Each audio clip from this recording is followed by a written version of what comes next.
I wish I could still play non-video game music for you guys, because I really did enjoy that.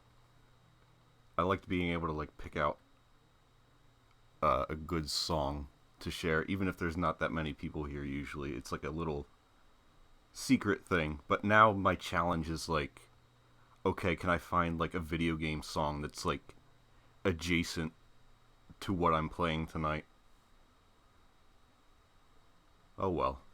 Anyway, thank you guys for coming, as always, once again. We're back to Mario Sunshine. It's been a hot minute since I did this one, unfortunately. But I had no intention of leaving that one hanging, because I love this game. What's that? It's weird. How'd that get there?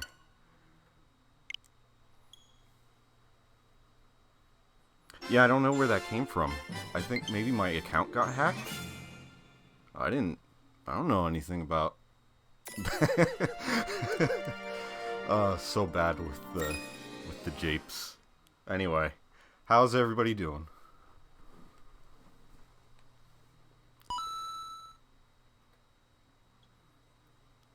I gotta admit, I don't really remember where we even were in this. I know like the last stream, well, and I may have played the game in its entirety again since I last streamed. All I remember, like, the last time I played this was I was doing some of, like, the Shadow Mario missions, and my internet cut out on, like, the Peanut Park one. So, let me take a look and refresh.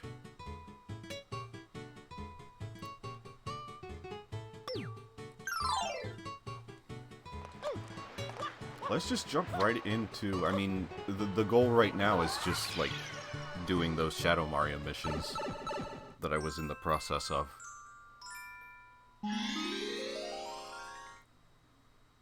Waiting on baked potatoes. Nice. Now, how do you guys do that? Like, do you do anything special with the, you know, like the outside? Do you do, like, oil or, like, salt or anything? Because that is one thing I look forward to in the summertime, like doing them on the grill. Putting, like, some seasoning on them. Because the skin is, like, don't waste that. It's good. I wouldn't say it's the best part, but it is a part.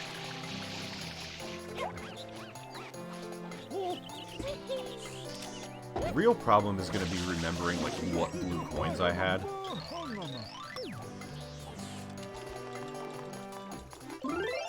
So how many did I had 20 here. I mean, we'll figure it out. I wasn't about to, like, go back and watch 3 streams of me playing this just to figure out what had been done.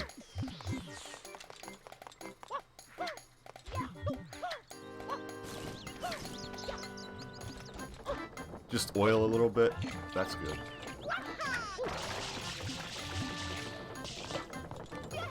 I think we always end up using potatoes that are, like, too big. Because I always, like... Where am I going?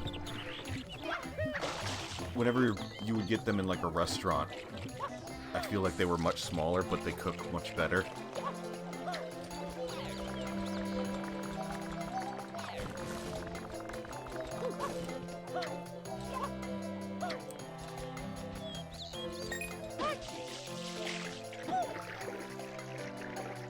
Have to get hurt for this one. I don't like the skin, but maybe if it were crispy. Oh, it's great when it's crispy. I don't mind either way, but...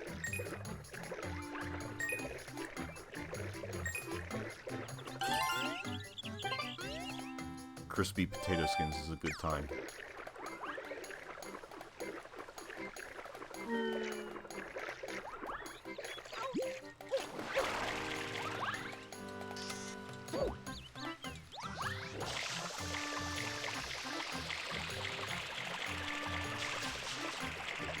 I'm actually kind of upset. I thought I did this one on stream. And now I'm regretting that I didn't. Because in this little, like, secret area, when... The game, Mario 3D All-Stars, has been updated since I played last. That's how long it's been. That they actually issued a patch. And one of the things, like, one of the little minor things that was patched was you could see debug cubes in this level right here, which were basically the tracks that these red and blue platforms travel on. So I never actually had that, like, on stream, and it would have been kind of cool to have that before it was patched out and then, like, come back and have another stream where they're gone, but not that pictures of it don't exist from other people online.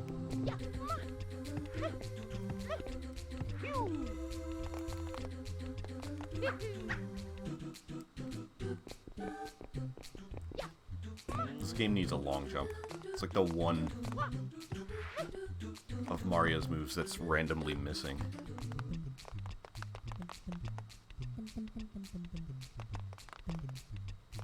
They also patched, and this did get on stream, I believe. Ooh, was not close enough. The noise for, like a little, like, alarm noise when you start certain missions, like, timer, or, like, when you're racing Il Piantissimo. It was, like, different, and some people were saying it was, like, a sensor bleep sound. And since the patch, they changed it to the sound from the original game. It updated? Yeah, they... mostly for Sunshine. But they added extra camera controls for the games. Mainly to invert the, mainly to invert, like, the stick controls, which I actually did turn on, I believe. Because a lot of people were having issues with this game in particular. God damn it. Where, like, aiming FLUDD was inverse of what it was on the GameCube. So yeah, now there's actually an options menu. Yeah. You can, change. And I got used to it, but there were a couple people I know who were saying, like, oh, this makes Sunshine unplayable for me.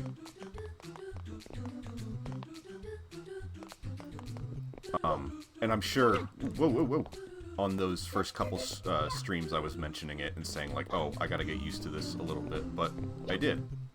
And then they put them back, and I had to get reused to it.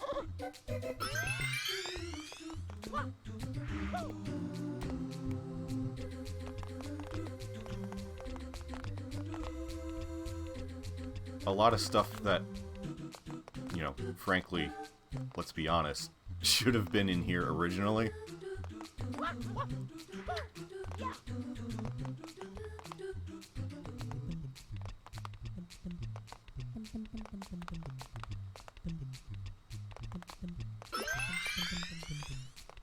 At least these secrets are generous with one-ups.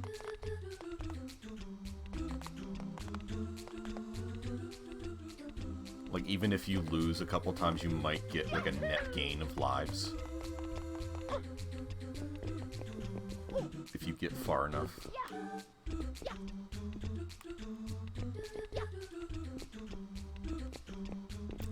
Whoa. This is bad angles. I gotta... Why am I doing... This is a bad mission to start with.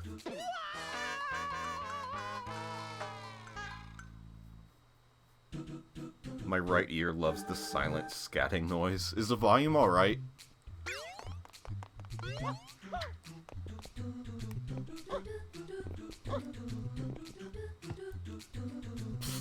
That's gonna be the old standby that happens every stream. I actually wanted to, like, increase it, because I feel like I know when I streamed Stinko Man the other day, unfortunately the volume was like way lower than I thought. Even after I raised it near the end.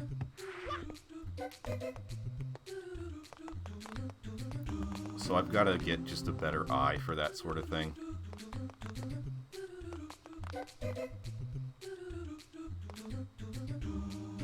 And again, like, I'm worried about drowning myself out.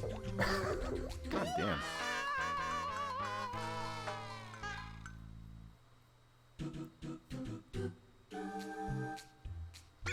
You should what?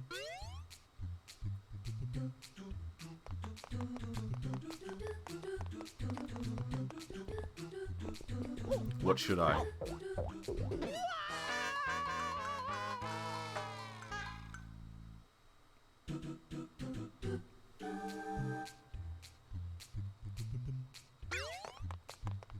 This is good. Get this out of the way, and then it'll be smooth sailing for the rest of the stream, right?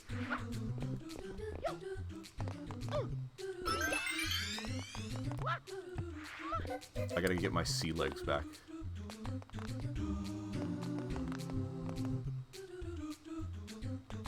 And it's tempting to look at chat while I'm on this cube, but I know it is a very bad idea to do that.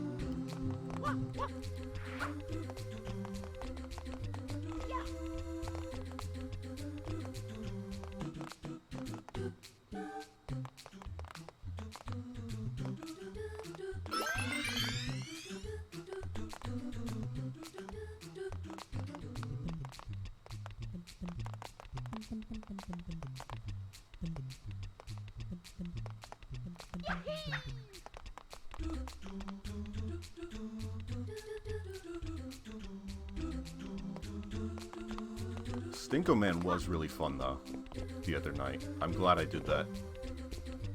I was, like, nervous about how it would work out, but I think it went alright. And I would like to do more kind of, like, oddball stuff like that.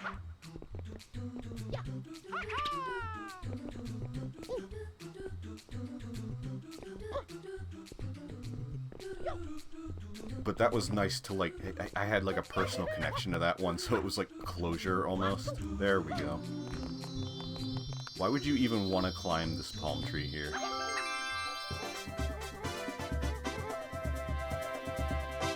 There's probably, like, a 1-up or something there. I've never done it. Anytime you get to, like, the last platform on these secret stages, it's like, no. Climb it for the clout. I'm good.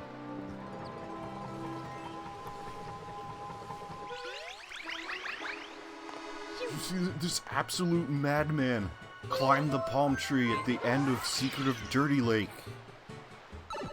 What was he thinking?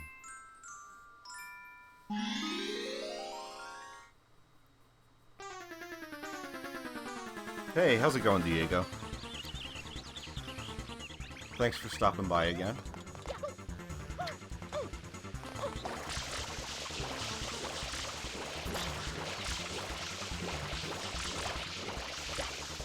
You know what? Now that I think of it, so we're talking about like the update to this, which added GameCube controller support. I actually don't know if using a GameCube controller on this brings back like the analog L and R buttons. I wonder if it's like a one-to-one experience of the original GameCube version. I never heard anybody mention that. Because that is one thing I do miss with, you know, spraying flood. You don't have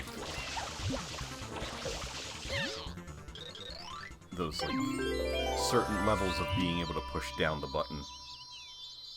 It doesn't, from what I read. Dang. I had a feeling it wouldn't.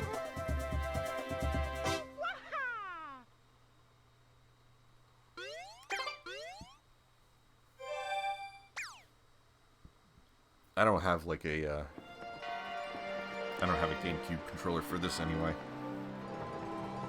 For the Switch, or like an adapter to use such.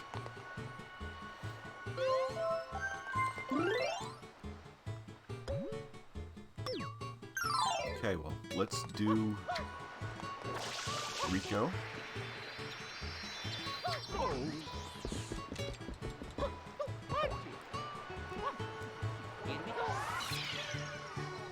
Rico Suave Harbor. I had a guy I used to work with who used to call me Nico Suave. He wasn't like... I didn't know him for like that long, but that's like my one... I don't even remember the guy's name.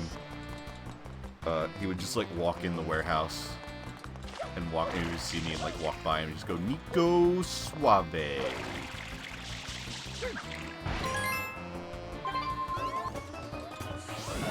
always go for the yellow.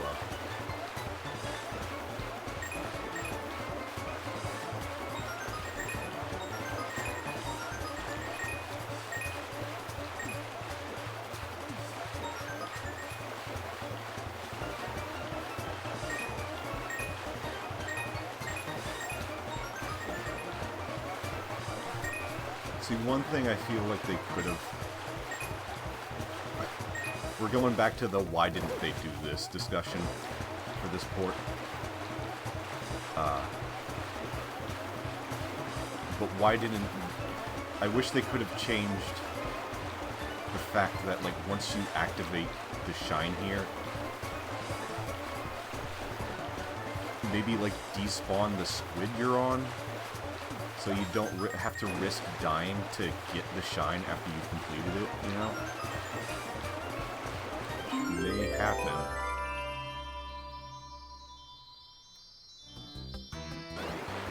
Whoa. Okay, well, I think not enough speed for me to die, but we're not good. We're not good yet. We gotta double back.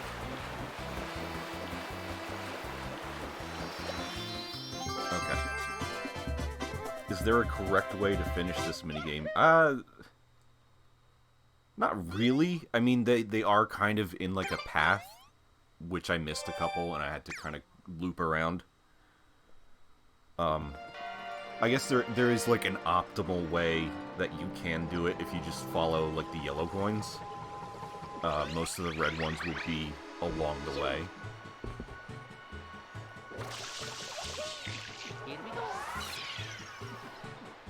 Just feels so broken. It kind of is. I mean, as much as I love this game, I won't deny how much of it is like really bullshit. And like, I would absolutely argue that this game is even jankier than Mario 64.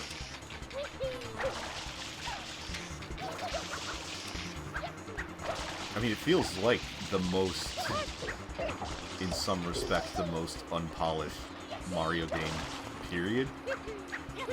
Because there really are, like, moments where it's like, how did they ship it like this?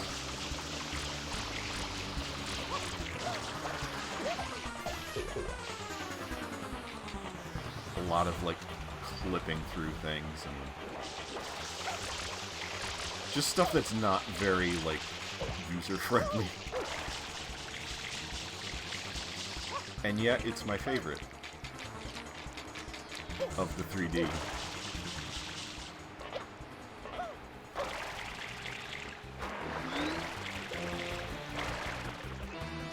Did you just deform Mario? Wait, what happened?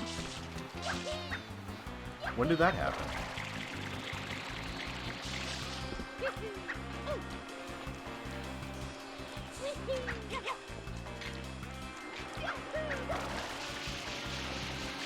When you entered the level. No, I just did a backflip.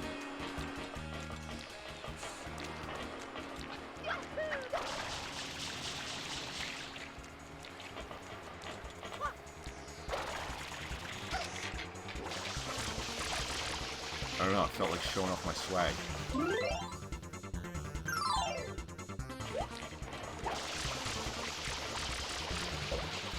That's what that is, right?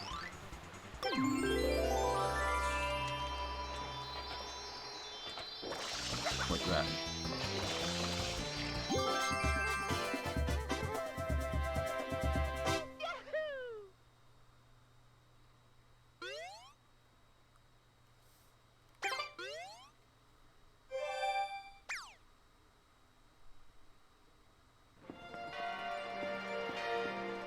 Because that's 2 Shadow Marios already.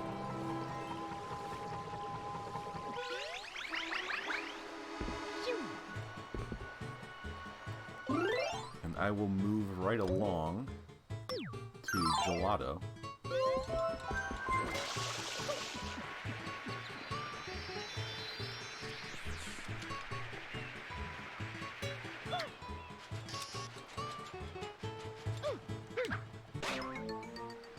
Did I get all the... Yeah, I got all the blue coins in the plaza.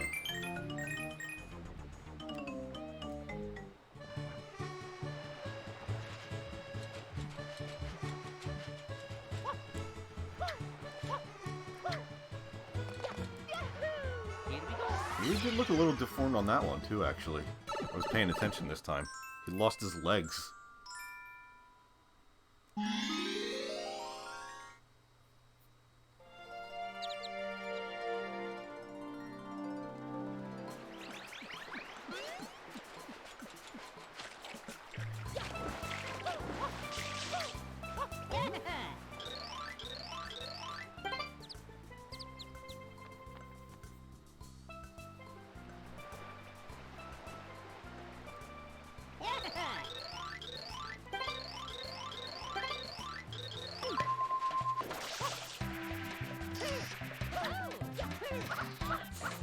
Who is this strange man? He was never heard from again after this game.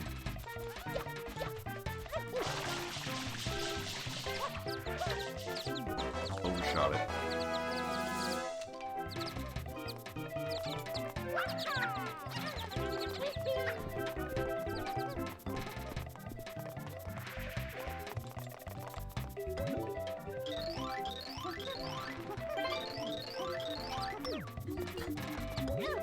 I wonder if anybody has ever, like, talked to every NPC in this game. Everybody died. And they're back.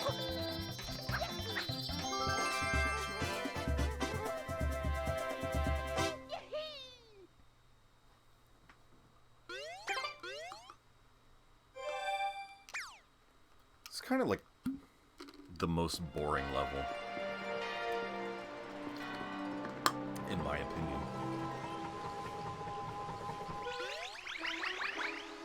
And I feel like I should like it more because it's like the beachiest level.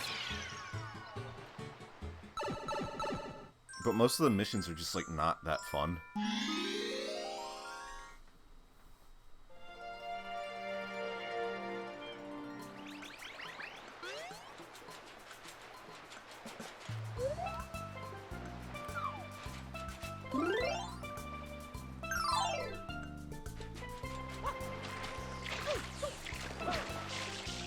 I think it's time to get some blue coins.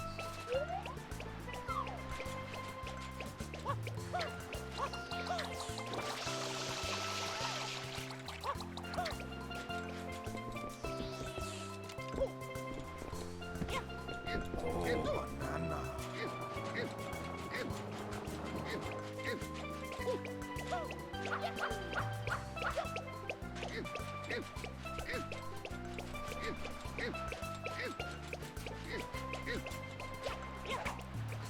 Nice.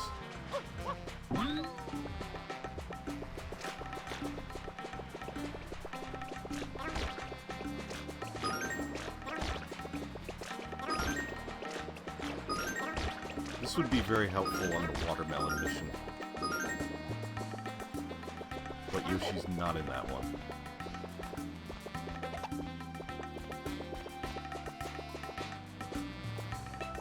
More like Pooper Mario Sunshine? That's a good one. Oh, you should be the streamer here. 'Cause that is definitely a streamer tier joke.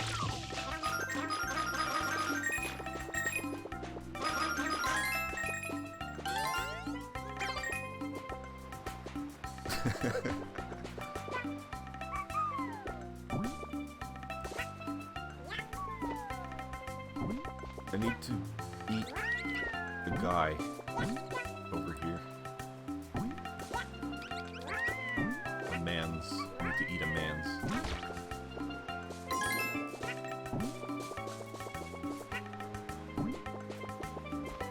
Where did that blue coin go?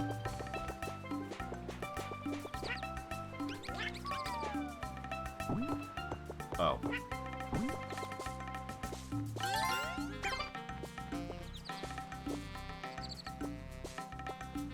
The game audio seems loud and you seem quiet? See, this is what I was saying earlier. Hold on. You know what? That's not gonna help. I'm gonna do some on-air troubleshooting. If you'll pardon me for a moment. I just want to check this out, because I don't want the whole stream to be...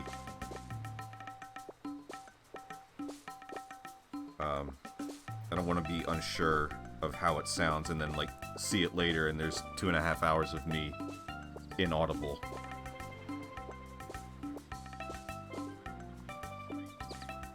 No, this sounds alright to me, honestly. The Yoshi drums are a little obnoxious, I'll say that. I'm gonna put it down very slightly. If it would move. There it goes entirely. I just want like 13. There. Alright, sorry about this. I just want to be sure. Oh, Yoshi's gonna die. That's alright.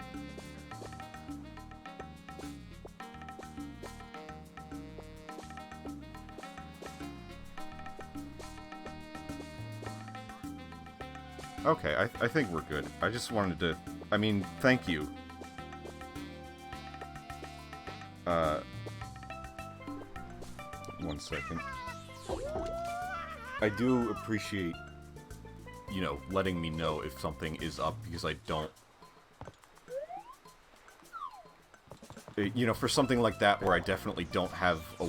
Like, I'm not monitoring it in real time.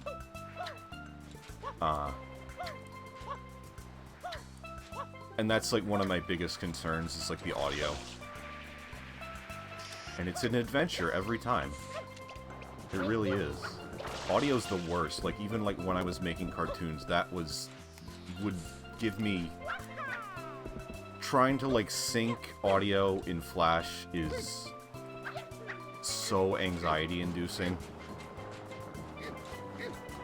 I'll try to, like, speak up a bit anyway. I don't know if maybe I'm just, like, not...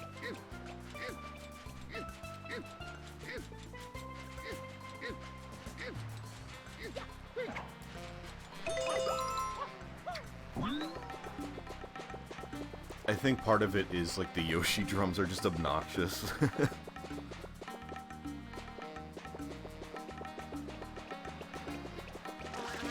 They're not balanced very well, I don't think.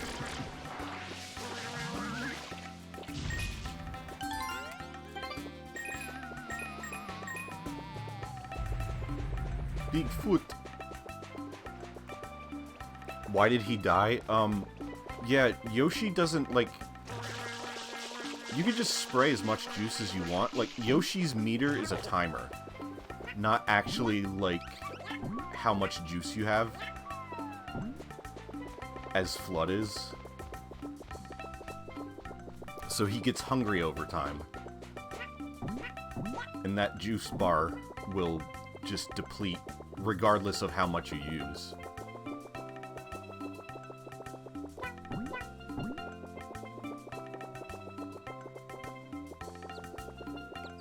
And you know, in the beta of this, it actually did say hungry at one point, which kind of makes more sense. Because I definitely assumed, you know, it worked like Flood at first, the first time I played this. I was memeing, but I didn't know because I don't play this game. Well, there you go. You learned something. We all learned something. Now he won't eat bird. On a way is the bluebird. Here to stay. No, that one left too. If I don't eat in 60 seconds, I will fucking disappear. That's what boomers do in line at, like, Wendy's. After they order, and it takes, like, more than 2 minutes.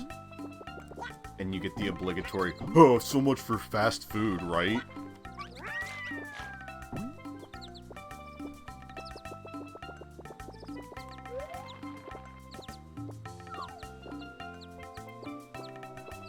I could just be squirting these birds. But it's, like, more instant to eat them. Yeah, that worked. Whatever. Squirt the birds.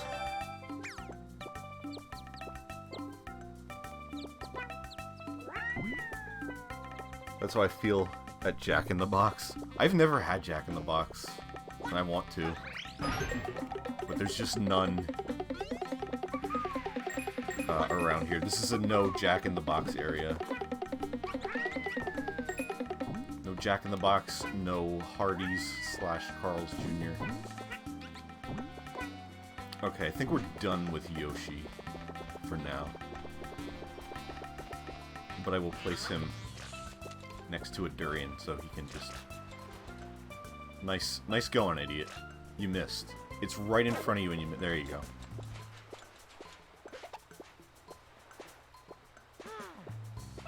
We recently became a no Carl's Jr. zone. I miss it dearly. Did they, like... It's just, like, they're not in your area anymore? I mean, like, we would always see, you know, Hardee's, the equivalent, going down to... Like, when we would go on, like, road trip down to, like, Florida or something. They're more in, like, the south for our area. Or for, like, our portion of the country, I guess. But even, like, in those travels, like, we've never eaten at them. We never stopped. We would always just stop at, like, Wendy's or something instead. Something that we were familiar with. One became an Arby's, at least. So I'll take that trade-off. Yeah, Arby's is... I like Arby's. So that's not a bad replacement, in my opinion. All the franchise locations just went poof in the entire city? That's weird. I wonder if there's trouble brewing at Carl's Jr.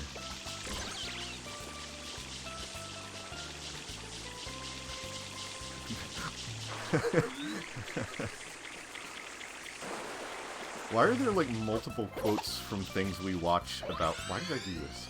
I jetted over here to get another jet, and I wanted hover.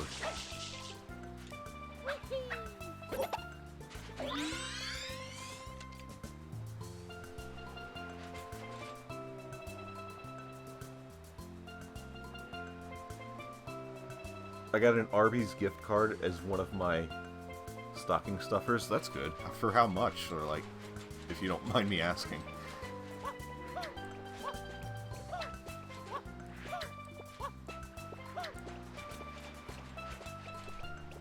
I haven't had Arby's in decades, and I haven't lived in the States not too long ago. And I lived in the States not too long ago. Sorry. Arby's is good. That's, like, one of, like, my favorites, but it's, like, definitely a more rare fast food experience for some reason.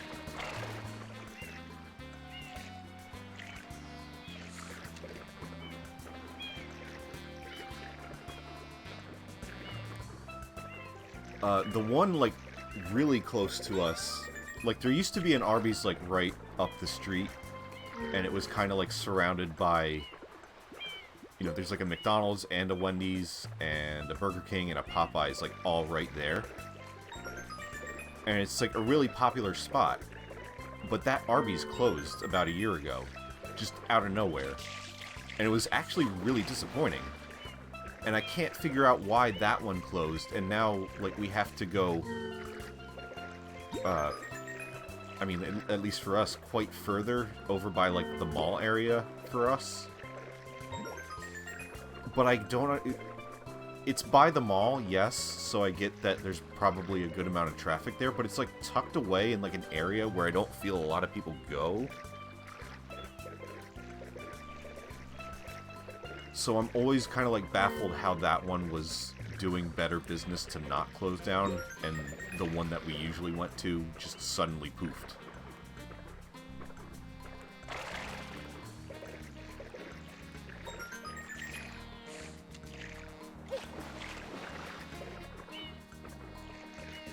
I miss going to Charlie's for a cheesesteak or Chipotle. Don't even get me started on Charlie's fake-ass cheesesteaks.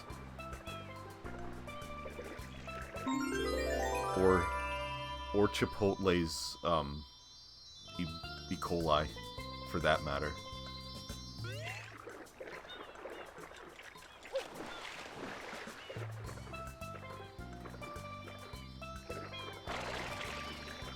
Look, I'm not judging, but I'm gonna bust out the Philly here and say Charlie's is garbage. If you want a real cheesesteak, I mean, you have to get it in this area, probably. They have the balls to open Charlie's cheesesteaks, like, around here, in Philly. The Cherry Hill Mall that I go to, there's, like, a regular, like, Lorenzo's Pizza and Steaks in the food court.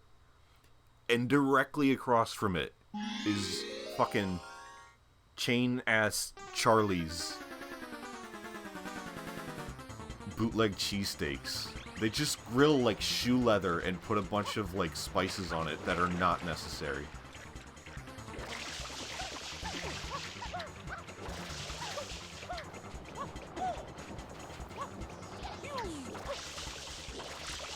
I wish I could have, like, all my friends from various parts of the world. I wish I could have you all, like, over here and just take you to a regular, like, hole-in-the-wall steak place. And I would learn you all about it. Would a Subway cheesesteak be better or worse? Oh my god, worse. Don't even. At least, like, Charlie's, like, that's, like, their thing. Subway, no. And I have had their cheesesteak a couple times, like, years ago, when I had, like, no other option.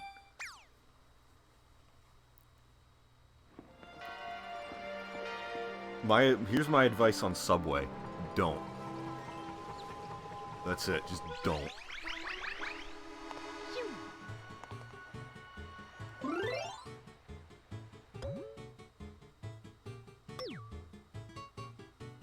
No, I'm just messing around. I mean, like, I like to, like, be passionate about this kind of stuff, but, like, at the same time, I don't give a fuck what people like if they like it. I'm not gonna get on a high horse about fast food and shit. I eat McDonald's.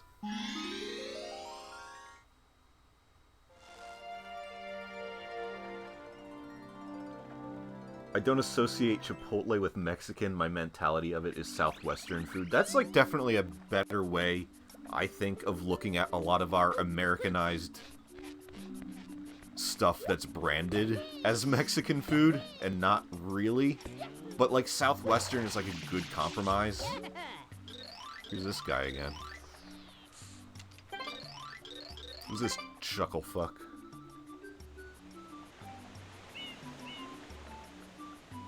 I only meatball sub. Pepperoon or meat sphere? Meat sphere. I get, what did I do? This is all kinds of fucked up. Hold on. Let's straighten myself out here. I need to get, like, I haven't had one in a long time. Just like a meatball sub at one of these, like, again, hole-in-the-wall sub shops. Because most of the meatball subs I've had are from Wawa. And, like, that's serviceable. They're alright. They're pretty good. But, I haven't had, like, a real, like, authentic meatball sub in a long time, but I love meatball subs. That's a good, I'm gonna grab these coins real quick while I'm noticing them. Cheesesteak is, like, my favorite just ever of food, I guess. And then probably, like, a really good bird. And then probably meatball sub.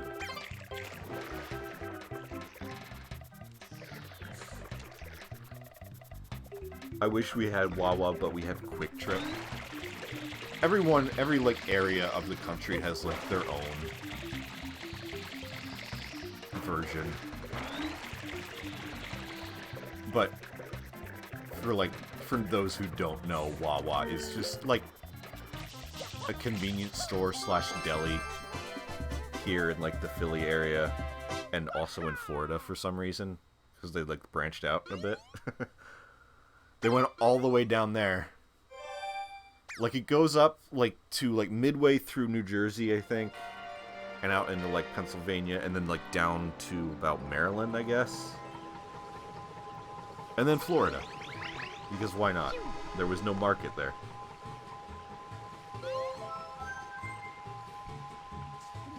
It's hard to fuck up a meatball sub. Sauce helps. Sauce is definitely, yeah. You get something with good sauce on something like that. Hey, Joe. Meat Sphere is the classic. I can't remember when I got anything else at Subway. I can't remember when I got anything at Subway anymore. It's not... there was a time when it was, like, more of a novelty, and I was kind of like, yeah, why not? And then I had it, like, more than 5 times. And I was like, I think I'm good on Subway for the rest of ever. I don't feel like I would be missing much if I just never had this shitty Aries sandwich again. I don't know.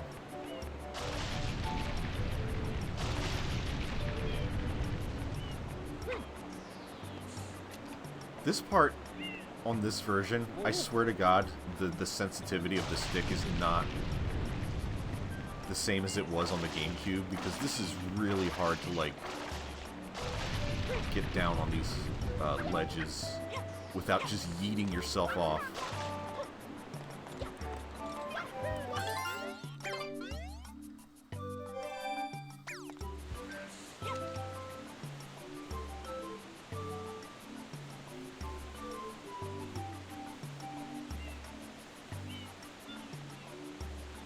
Hold on, I want to see what... Chat's moving fast, and I missed something about Rooster Booster. Oh, Quick Trip is a gas station and one open up down the street from us, and I'm happy because I get to have that Rooster Booster drink I talked about once. Holy, what is that? It's an energy drink that they have on tap. It sounds... What does it taste like? Chicken? Tastes like chicken and fries, but in an energy drink.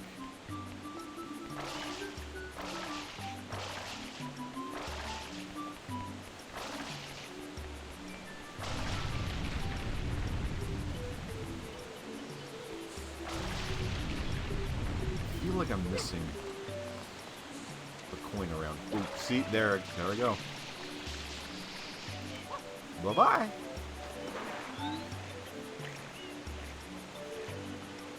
I like Quick Trip steak and cheese taquitos. Oh my gosh. Good egg rolls and chili dogs. This actually sounds like amazing. We're all about our Wawa here, but we don't have like any of that stuff.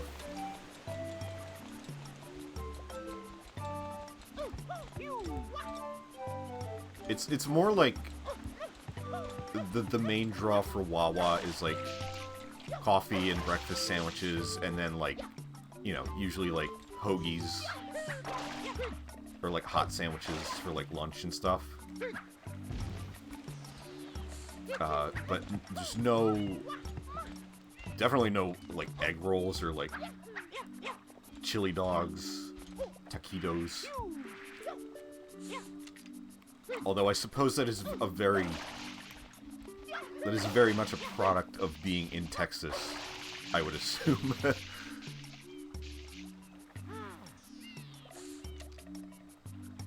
Sprite remix. Wawa is overrated, they got way too big. I agree, actually. I mean, that happens, like, with so many things. Like, they get too big, and then they start getting cocky. And, like, the quality starts to suffer, because they don't care anymore, because they're raking in the money.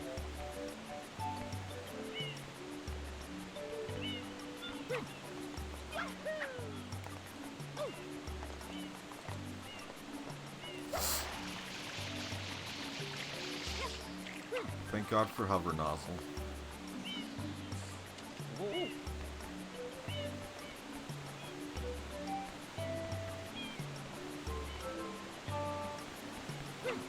Let's see, you can do this to like kind of peek and see the world on the other side. You can see like where the little hidden entrances are.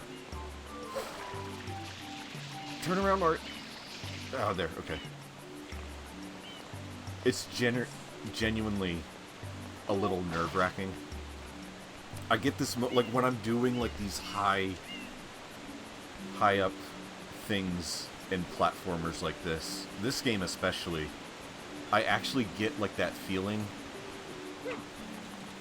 like, when you're up high, like, in real life, and, like, you almost, like, fall, and, like, you get that kind of, like, rush in your stomach, and, like, goes up into your throat. I don't know how I would fare in VR if I'm having that problem in a game like this, but... How many coins? The controls in this game are questionable, but the camera is still better than Mario 64. Yeah, I would argue that this has the best camera of all the 3D Marios? Or I guess it's probably like on par with Odyssey, because it's pretty much the same. The camera controls in Galaxy fucking suck. I mean, they're not necessary that often. The camera usually is just already set where you're gonna want it to be anyway in Galaxy, but when you do have to adjust the camera, it just won't half the time. It's worse than Mario 64.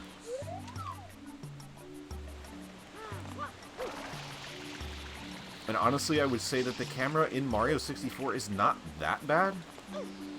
I understand, like, if somebody makes, like, a ROM hack, and that camera has to work now within levels that were not built around that camera, then you're gonna have some problems.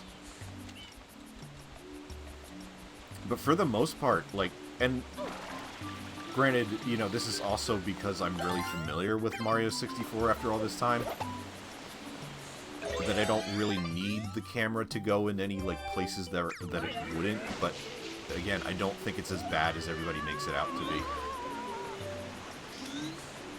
But yes, if there's one thing that this game does better than a lot of, like, the other 3D Marios, it's the camera, I would say.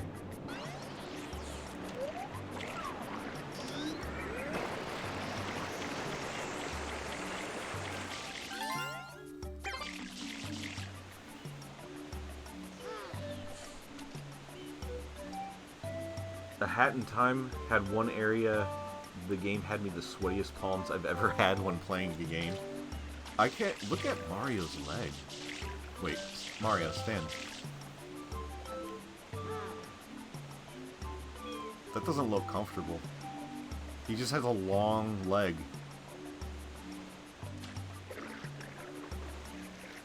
I still really want to play Hat in Time. I've still not gotten it.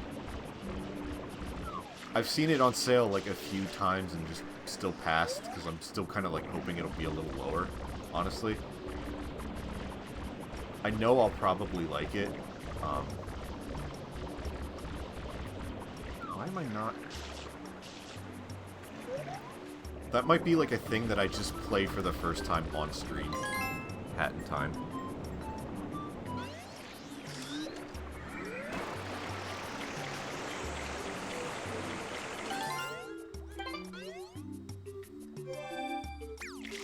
I was going to mention there's a story how they tried to open a Taco Bell in Monterrey, Mexico in 2001 or so, and they tried to market it as an American experience, serving tacos with fries, but it was a complete catastrophe.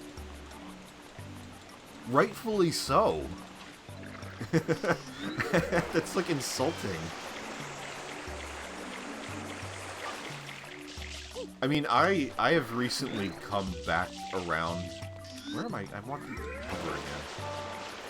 I've come back to enjoying Taco Bell after a long hiatus of not eating it.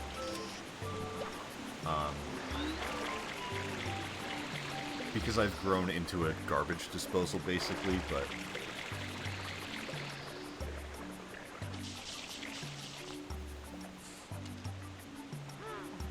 Sonic Adventure 2, on the other hand, that's a camera nightmare.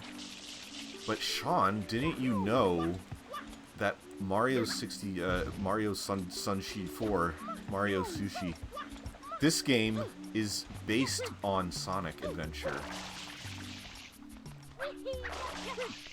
They copied everything you know about Mario Sunshine would not exist, okay, if it weren't for Sonic.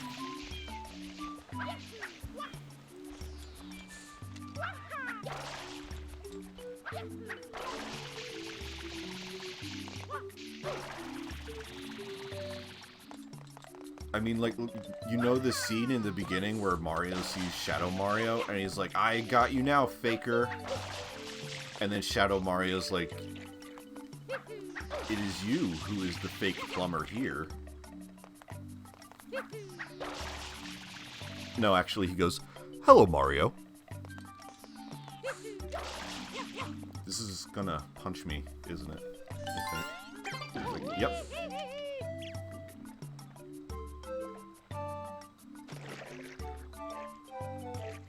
You did buy Final Fantasy VII, so there's hope yet. Yeah. I think that would be a cool... you know, in all seriousness, I was joking around at the beginning of the stream, but... I don't intend to play that anytime soon, but it was on a good sale yesterday, and I bought it.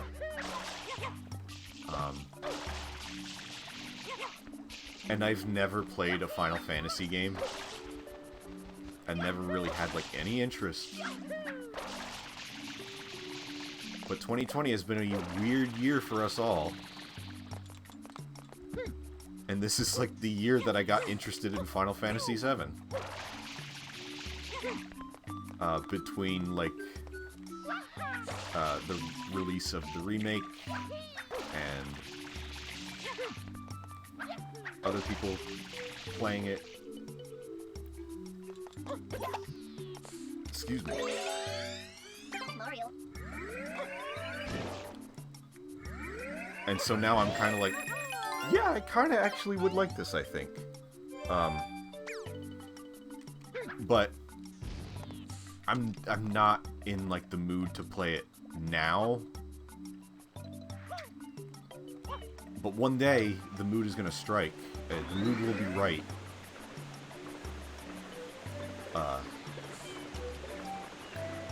And maybe that is another game, like I was saying, that I would just do straight up on stream for the first time.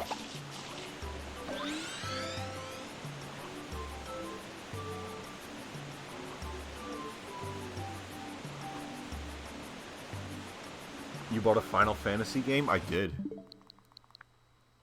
It's right here.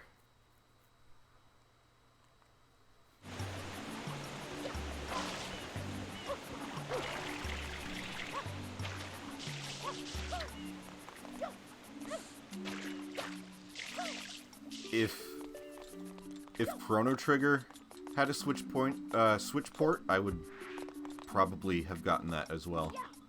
But I don't believe there is. Not that I saw. I don't have much hope of that coming to the SNES collection, because I'm sure Square will probably find a way to, you know, sell that individually.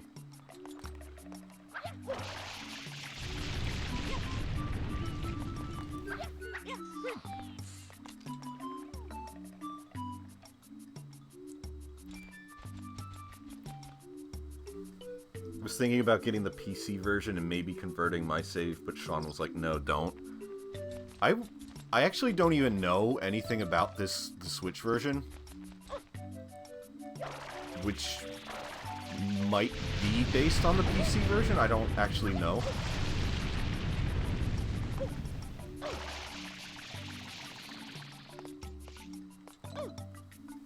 I don't remember, like, what of these coins I got. I might have already gotten all of these. I should probably just go do Shine now. Oh yeah, I definitely did all of them. If I have this, if I have 25? Yeah.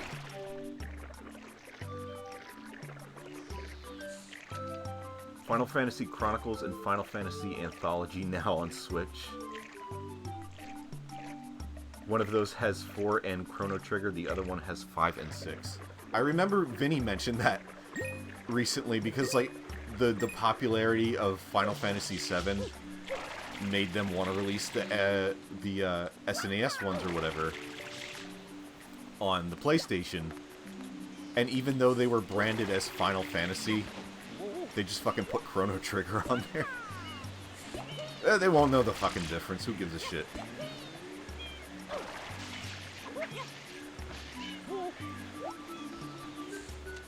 Call it a Final Fantasy game. That's what's making the money.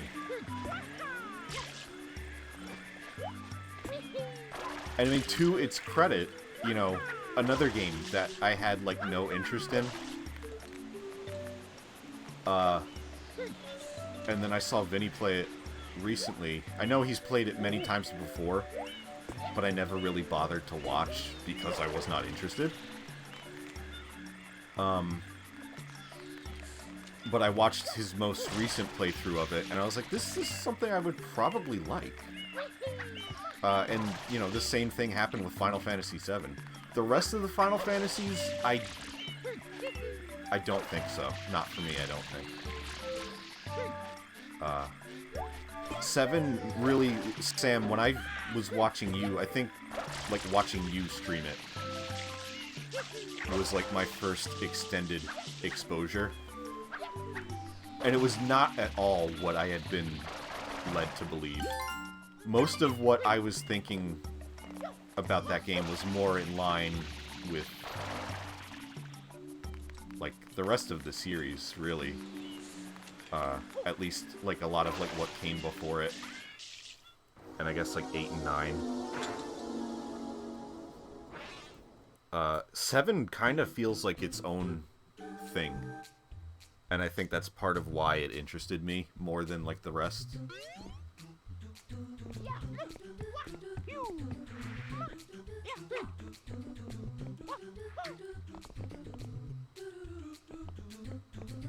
Because I like JRPGs, actually, and I really like older JRPGs. But pretty much all I have played are the Mario ones, of course. Most Pokemon, like main series Pokemon. And the Mother series, or Earthbound. And that's about it. There's like a couple games on the 3DS that I actually really liked, and I don't think they ever got that much attention. called the Denpa Men, which was like really cute.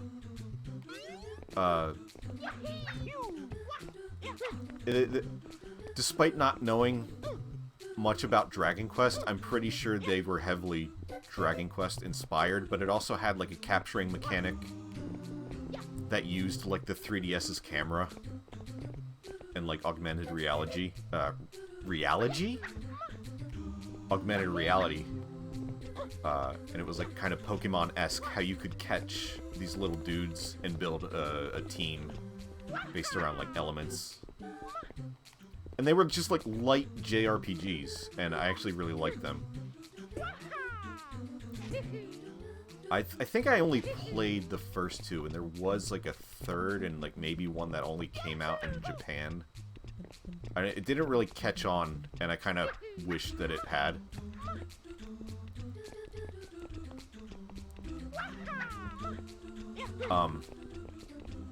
But I think we were...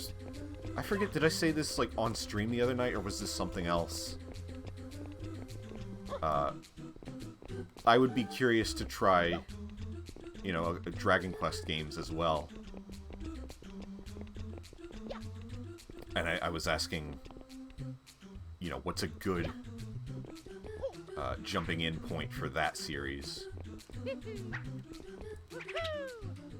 To which I believe the answer was 11. And I see why that one is like highly regarded, but I kind of want to like try older ones.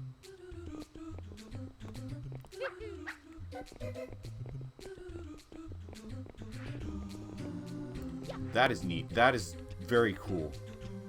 Very neat. I like that a lot.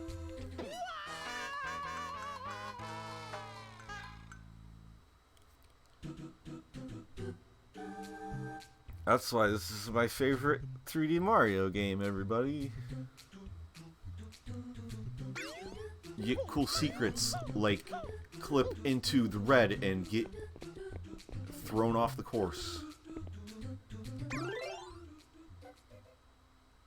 All Final Fantasies are their own things if you think about it. Final Fantasy VII was a breakaway because the first 3D game in more modern setting. That's kind of what I meant. Yeah, not... I knew, like, they weren't really, like, you know, you have, like, different characters in every installment, or whatever. But, yeah, I always associated Final Fantasy with... with the fantasy setting of, like, you know, castles and, like, medieval... like, the mages and all that. And I had, like, no idea that 7 had... the setting that it does of like more modern like technical dystopian kind of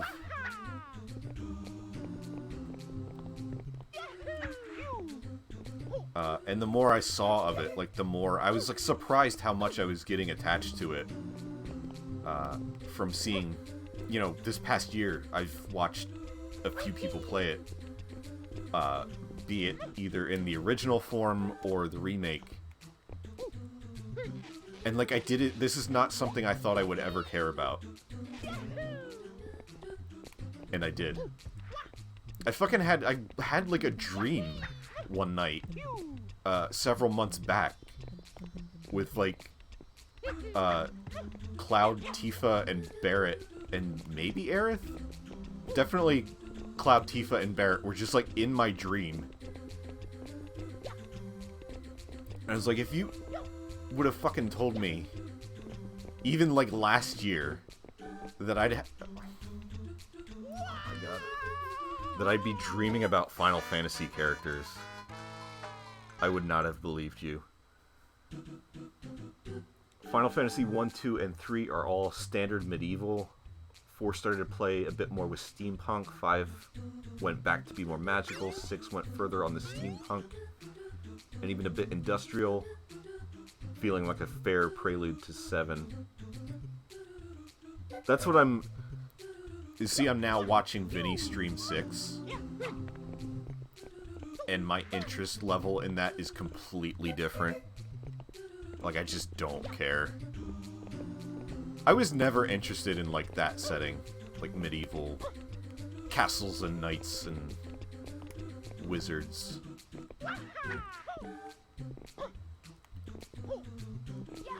I had a couple castle Lego sets that I liked, though. But that's about the extent of my interest in that sort of thing. I would only recommend Dragon Quest 1 for historical purposes. It's pretty archaic and grind-heavy. I haven't played Dragon Quest 5 or 8, but those are usually the highest regarded among fans. 3 is possibly Japan's most treasured game. It sort of led the way to Square on how to make cool RPGs. I was actually briefly watching Parker Simmons was streaming 5 the other day, I think.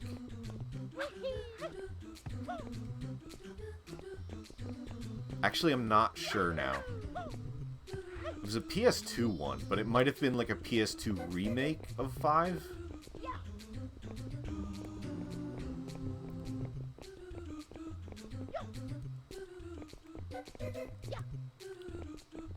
I don't want to say, you know, for sure. I was watching him play a Dragon Quest.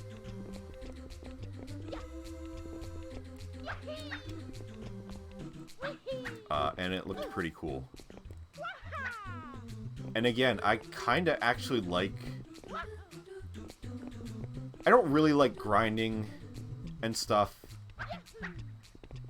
I don't mind it that much.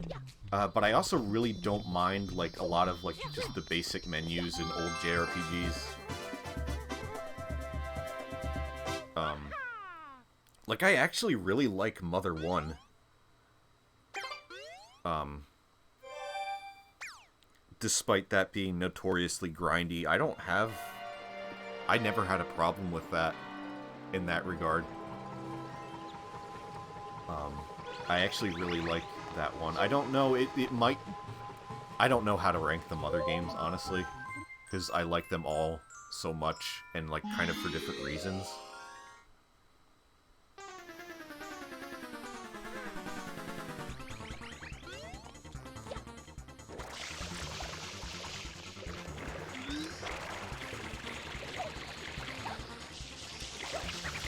Not the most fun Shadow Mario level.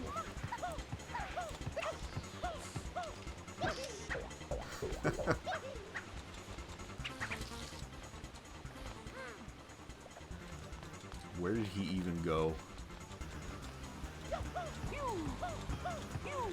Oh.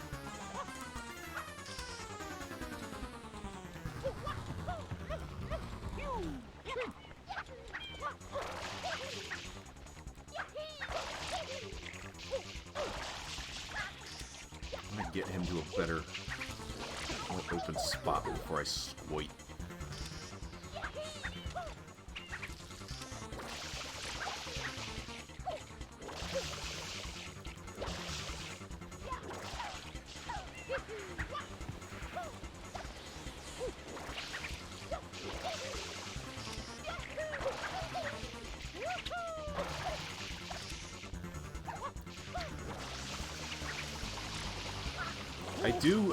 I don't remember if I talked about this on previous streams.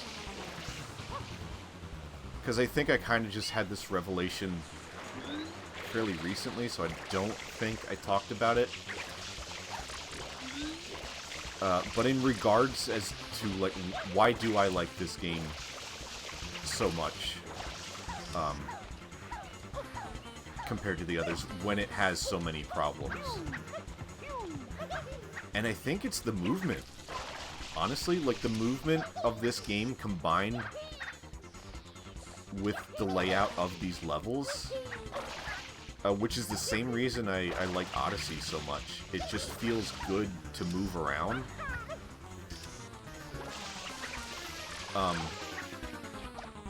And so I feel like with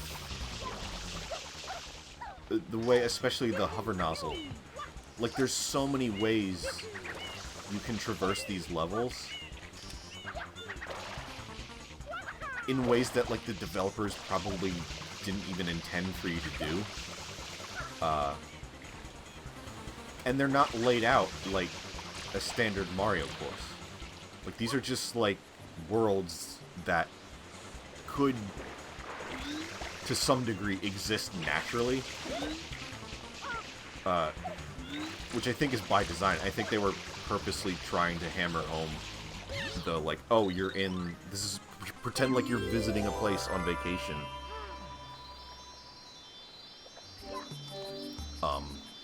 Which is similar to Odyssey again.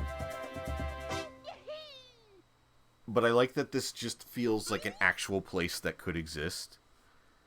And you have almost like limitless movement to get across these places in all kinds of weird ways.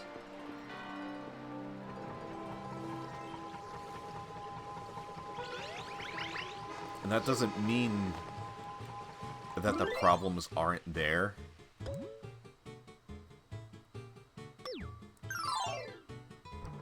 But my favorite things in games usually are the gameplay and the level design. At least for a game like this, like a platformer.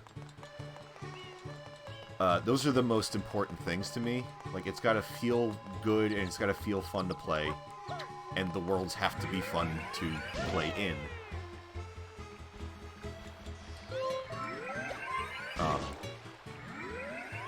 And, like, I feel like Mario 64... I have way more nostalgia for Mario 64, and I feel like that's a more special game to me. But this just has something about it. Makes this one my favorite.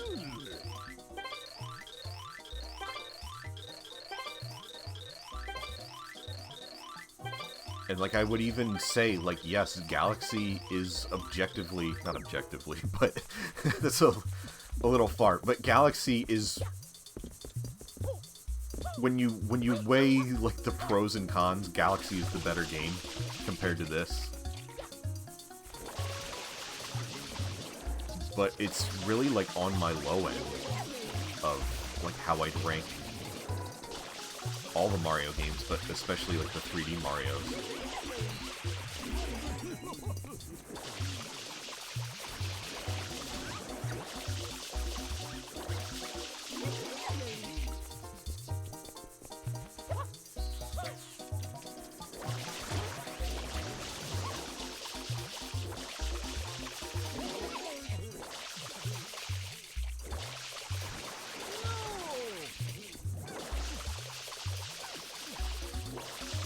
They're drowning in fire.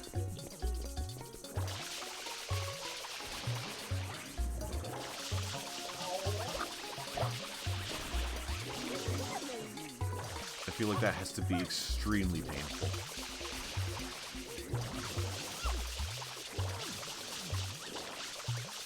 But then you just rinse them off. And they dance. I do wish this game had, like, more levels and maybe, like, less shines per level.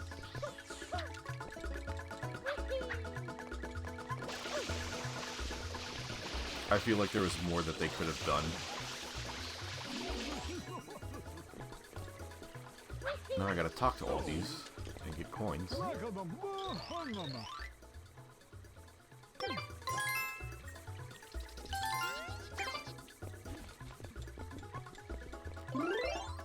How many? Okay, I'll end up with 28.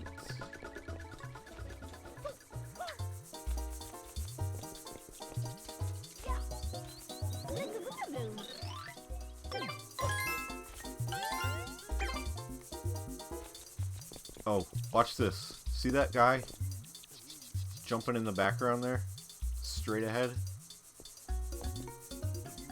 If you move far enough away, the animation stops.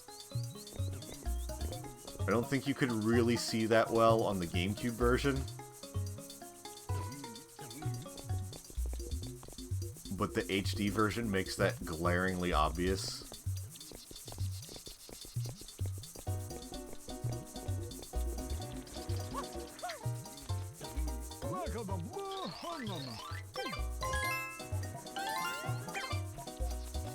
little boundary break content for you.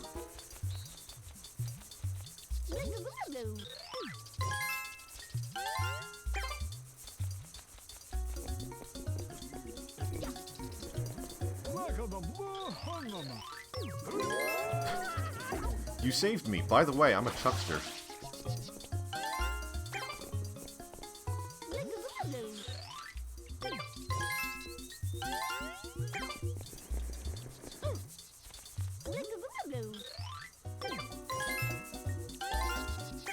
Is that 8?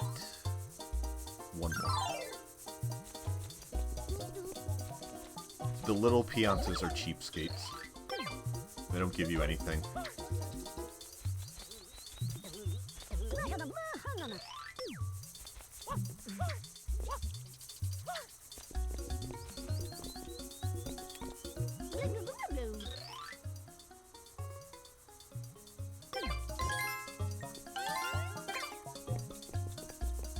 Okay, we're good there.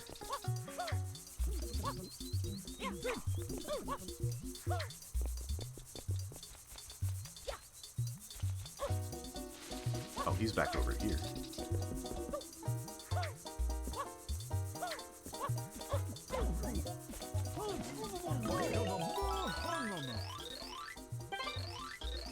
Sean's cleaning up some cartridge thing because it goes for a lot of money on eBay. What cartridge?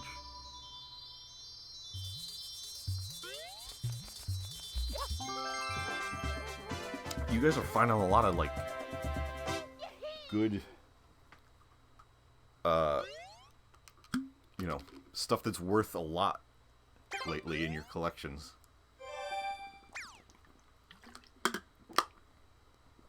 I don't think I have, like, anything in my, like, entire collection that's particularly expensive.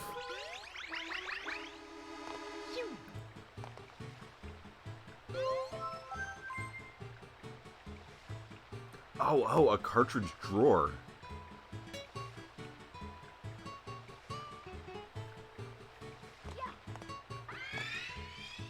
Like one of those things like Nintendo, or I guess maybe not Nintendo, but like they sold like to store your game cartridges. There's like a famous one from like the 80s with a really goofy looking bootleg Mario on it.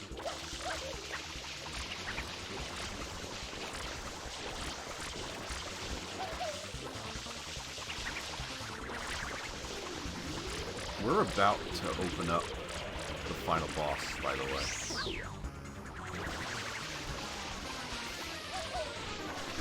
As soon as I do this.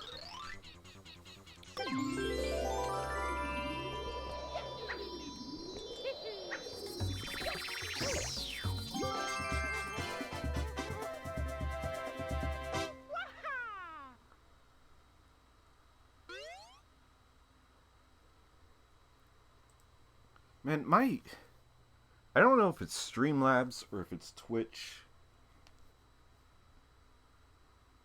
It never gives me, like, an accurate... It never gives me an accurate view count, and it never gives me an accurate list of who's in chat. Because, like, it won't list people who are clearly here. And then there's, like, other random names that I've never seen, which could be here. If you are, hi. But I don't know, like, I don't know what to believe because it's so inconsistent.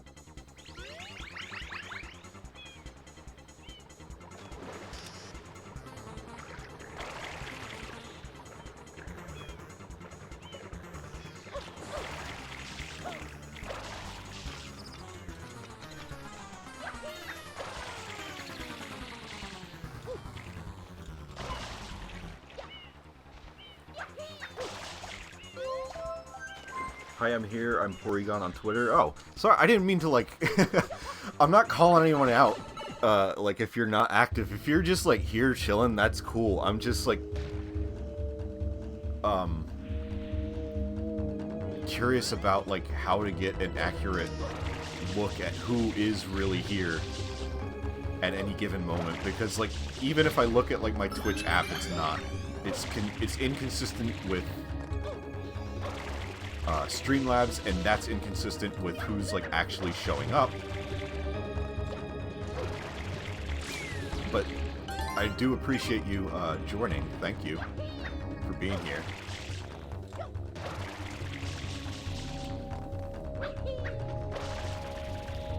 Yeah, I don't like to make, like, any... That was not an attempt to bring in any, like, extra chatters or anything. If you're just here chilling and this is, like, on in the background, that's totally fine.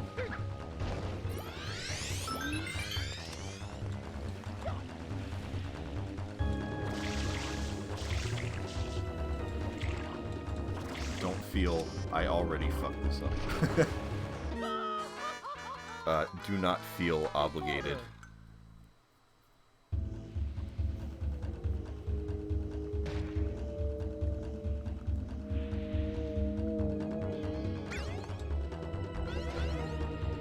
I'd like to understand the Twitch system better myself, so whatever helps you get a more accurate account of who's actually here helps me.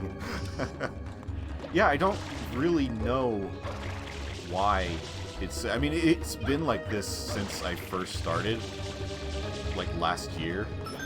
And I kept thinking, like, oh, maybe this is just, like, a bug that will update over time.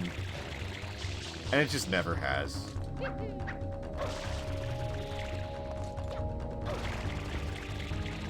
It's not... and it's not a big deal. It's just my own curiosity.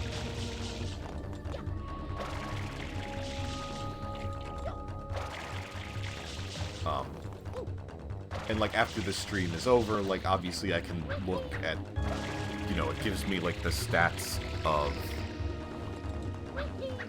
you know, the most recent stream, and I can see, like, oh, I had, like, this many, you know, X amount of viewers, X amount of, you know, people chatting at any given moment.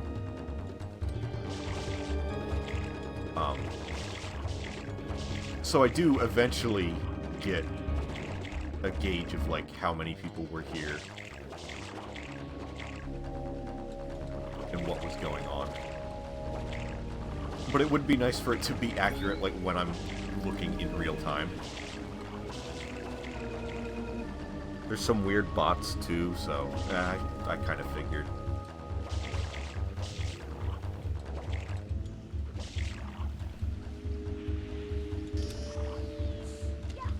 These are, like, the most annoying blue coins in the game. Just trying to, like, coax this boat around these lava stalagmites. Mites or tights?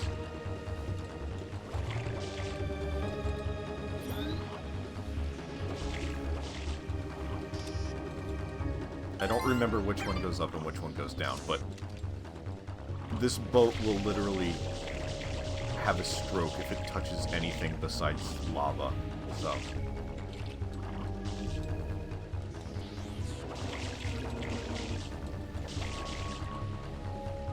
Again, like, this is one of the points where it's like, Nico, why would this ever be your favorite? Case in point, right there.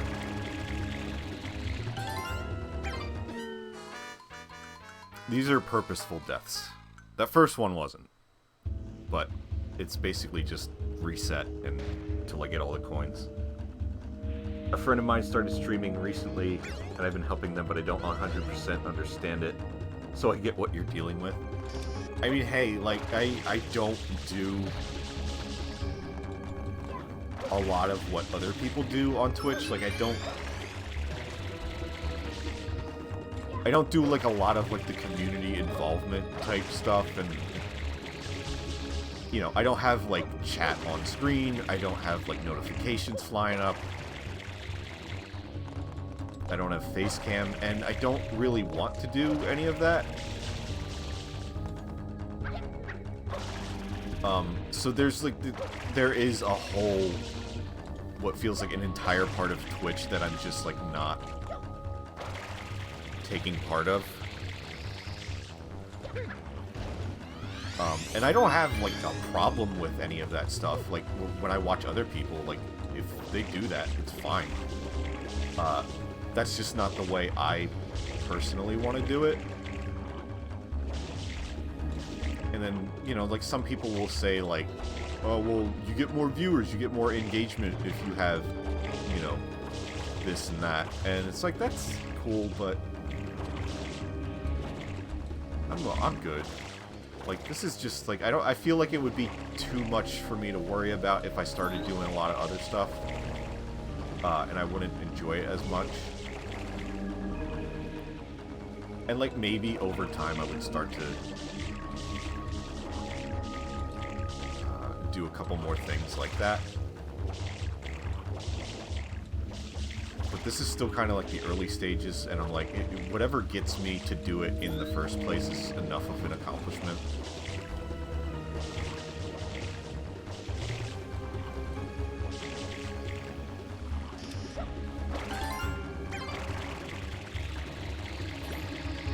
I don't, like, at all dislike this, but I do have to, like, psych myself up sometimes to be able to do it. And so I would like to... That wasn't on purpose. I would like to get in, like, a more comfortable spot where I can just, like, stream and not worry too much. Usually, like, once I get going, I feel alright. And I stop worrying about, like, every little thing that could happen and go wrong.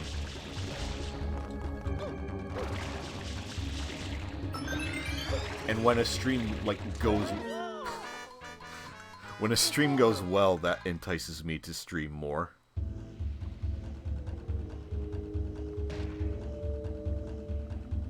Can't things be a nice hobby sometimes? Exactly, like, it... I get both sides, but it's just like, you should be able to just do what appeals most to you.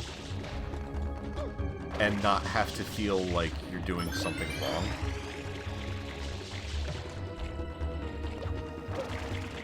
Or not even like that you're doing something wrong, but like not feeling like, oh man, I should be doing more with this. Even if it's not something you really want to. I personally have been struggling with just having a stable stream without getting my laptop to crash. That was my problem with the previous laptop, so like I just could not stream. It was not powerful enough to handle it. And frankly, I don't know that my current setup could handle much more than what is going on now. So when you start adding stuff like a webcam and a lot of like other like widgets and all that, or whatever the kids call them, I'm like, is my computer gonna be able to even handle this? So the fact that I can get this much happening, I'm very thankful for that.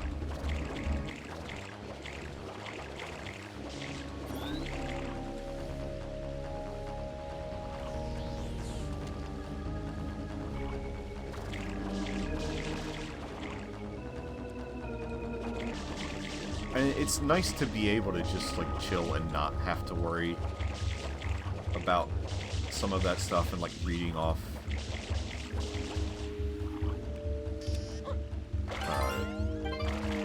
you know, new followers and or like subs if I ever like activate my affiliate status.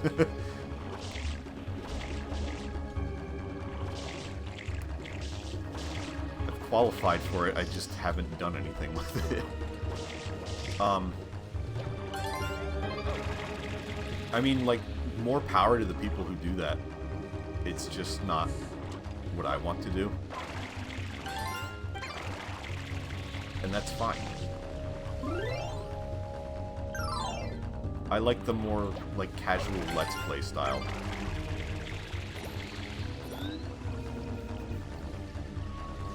I'm waiting for the Nico live on the street YouTube prank show. Now that's how you get the big views. Mario.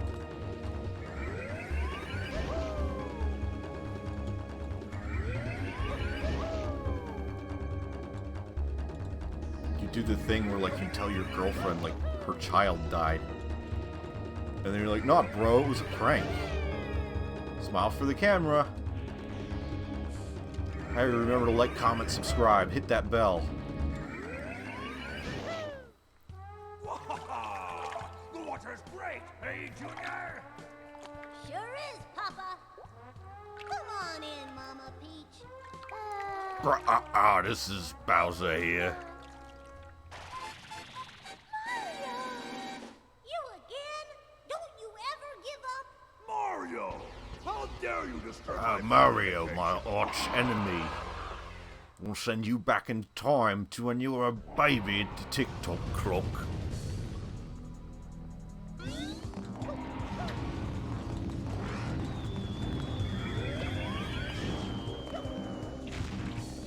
There's a reason Bowser never talked after this game. Rare speaking Bowser, exactly, yeah.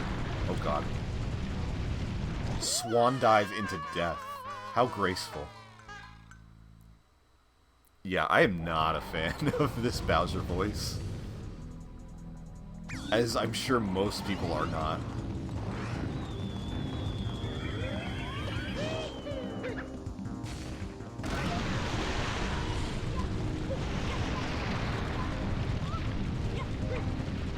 I think Bowser Jr. is, like, probably the best voice in this game.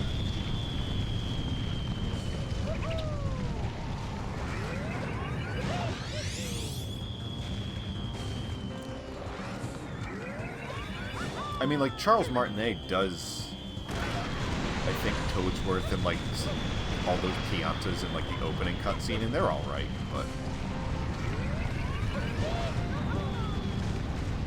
Yeah, Peach is just not good.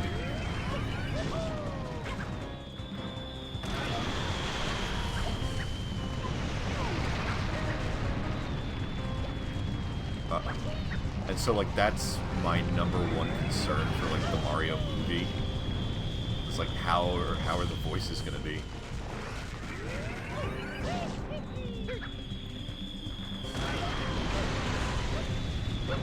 I mean, I have confidence for it, and I feel like if they have, you know, a director for an animation studio is going to make a difference of, you know, just recording lines haphazardly for a video game.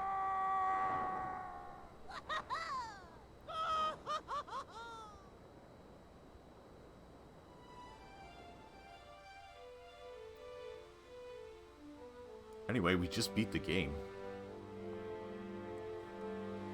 We're not done, but...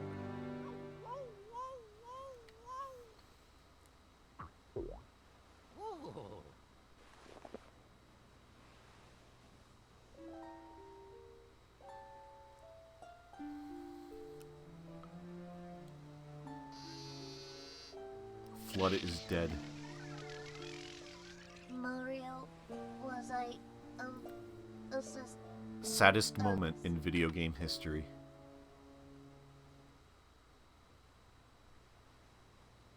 Top 10 moments we all cried in video game history.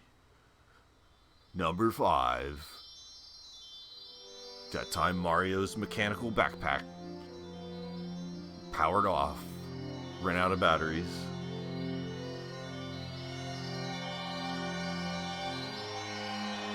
Charles sounds so much more tired these days. Every Smash Brothers, he sounds progressively less energetic. I thought... I mean, this isn't... I remember thinking, like, in Mario Kart 8, which is, like, 2014. That's already 6 years ago. I remember thinking, like, he sounded, like, way... like, too energetic for Mario. I don't know, it seems to vary, like, I don't know, maybe they wanted him to sound more like that for Smash? I don't know. I can't say, because I have no idea, like, what goes on. Well put, son. The royal Koopa is as strong as ever. I do feel like, and I think he might have said before, like, the recording for something like Smash is different than recording for, like, Mario Party. It is, like, weird, like, the few times there have been videos and stuff, like, supplemental material where Mario speaks in, like, full sentences. Because I think Charles...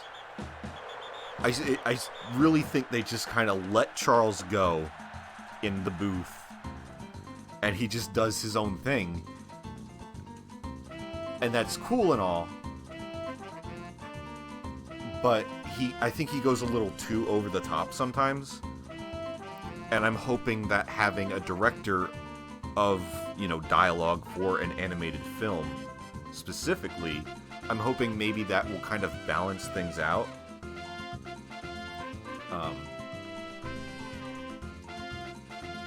Because, like, there's been some things, and, like, he does, like, that Mario and Luigi in, like, real time at, like, Nintendo World store and, conventions and stuff, where it's like you're talking to Mario and Luigi on a screen, and Charles is, you know, at a remote location where he can see you, and, like, he talks to you as Mario and Luigi.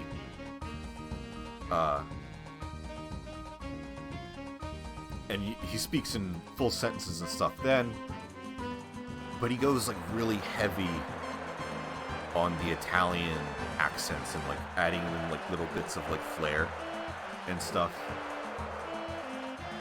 And I feel like he's gonna have to tone that down. Is Charles casted for the movie? We assume. We don't even know. We take him for granted as Mario's voice, but I don't know if it's confirmed. That's, like, the weird thing. Like, it almost feels weird to not have him. Like, he's gotta be, right? At this point, he's been Mario for so long, and I know we had those early voices of, like, Lou Albano, and everybody was giving him, like, the gruff plumber voice. And then Charles comes in out of nowhere doing, like, this high-pitched, fun guy, and I really think, like, Mario evolved around Charles's voice. Like, the Mario we see today, I don't think would exist if we kept with, like, a Lou Albano voice or something. He would be a bit different.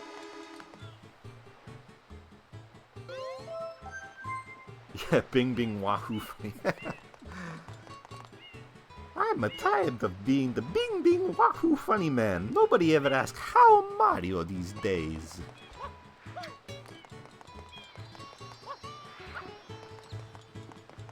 I feel like his Luigi voice is getting a little weird too, though. I really like N64 era Luigi. When Charles was the one actually providing the voice, and not like the high-pitched Luigi, but like the deeper Luigi. Like for Mario Golf and like Mario Tennis.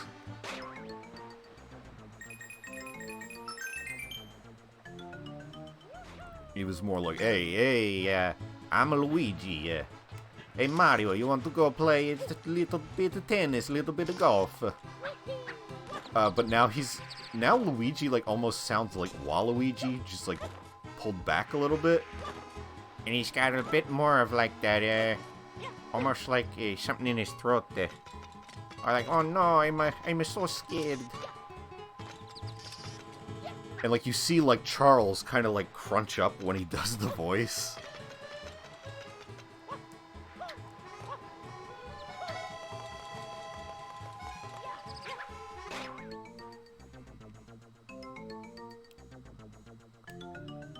I'm sorry, was that Italian Peter Griffin? It kind of is. Oh no. Oh, it kind of was. Oh my god. Lois. I'm the funny Bing Bing Wahoo man.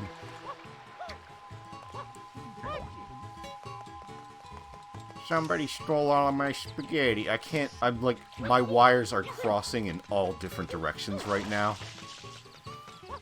I don't know what, that wasn't Italian Peter Griffin. I don't know what that was.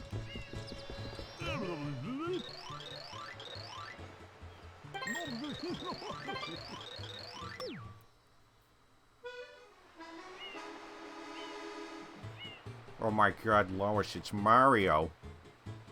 Would Peter say Mario or Mario? It's the freaking Mario Brothers, Lois. Holy crap.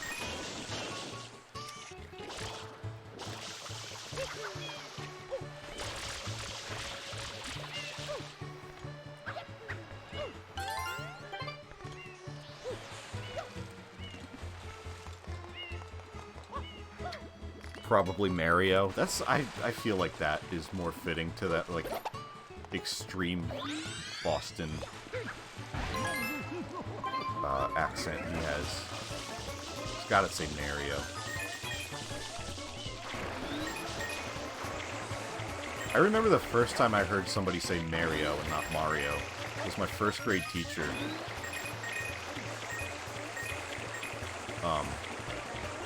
And I didn't know that was kind of like a thing for this area. And like, I always said Mario. Because that's what they said in the shows and stuff. In the cartoons at the time. And then, you know, Mario 64 comes out. What's the first thing he says? It's me, Mario! He doesn't say, it's me, Mario! So there's still, like, this argument, occasionally, of, like, is it Mario or Mario? And it's like, oh, I'm gonna go with the dude saying his own name as Mario.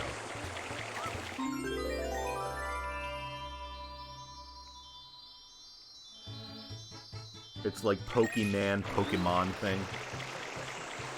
That I admittedly kind of go all over the place with. I mostly say, like, Pokemon. Pokemon. But sometimes I will catch myself just going like Pokemon. Pokemon.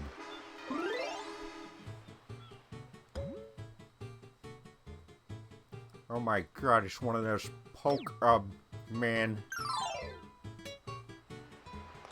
Pokemon. Pikachu.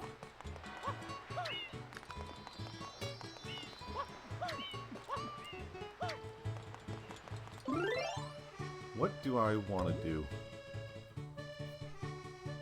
I'm gonna do the easiest 100 coin mission.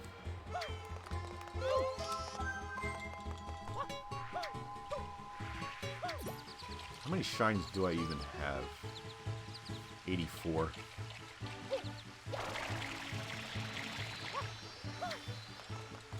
I'm wondering if we can round this stream off between like 90 and 100, and then there will be maybe one more stream of this.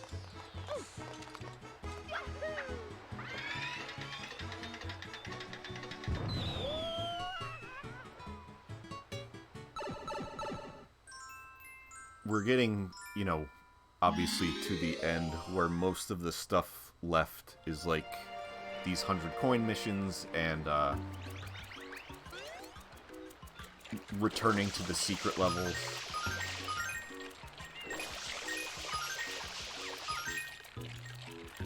The coin ones obviously can be a little bit time-consuming depending on the level, but this one is so easy. You can just spray the beach and coins come out.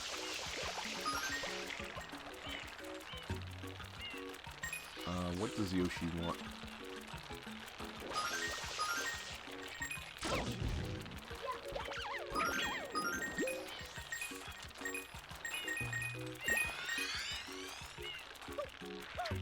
Nice miss.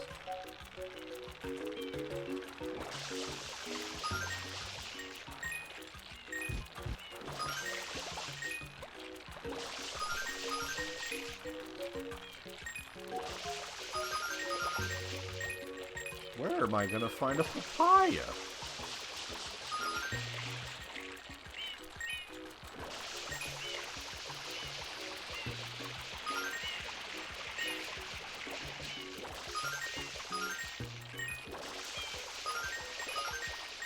There's one. I think it's a papaya.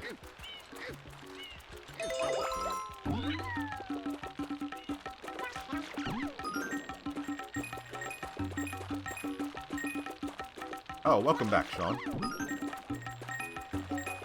How did dinner turn out?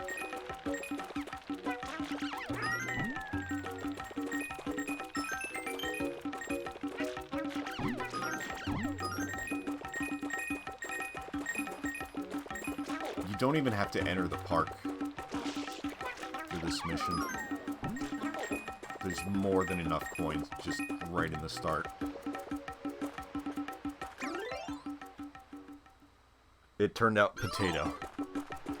I guess that's, you know, that's all you can hope for. If it turned out something else, I'd be a little worried.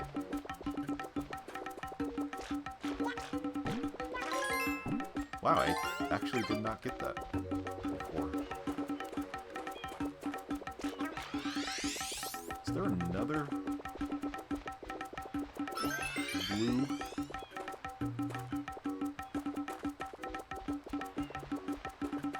I don't think so. Oh no, wait, there is.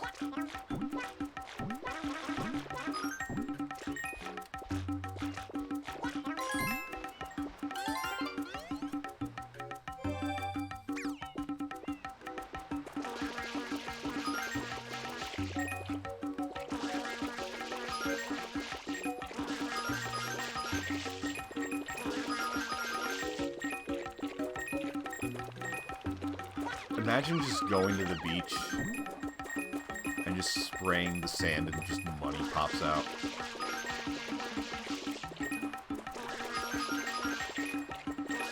Forget metal detecting. There's that. Oh, hi, Austin. Thank you for stopping by. Happy holidays to you as well. Mostly over, but still got New Year's coming. You have 69 followers. That brings me so much joy. I actually didn't know that.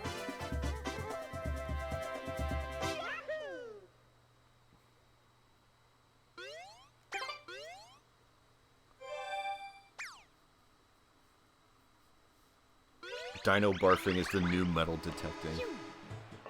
Dino barf, dude.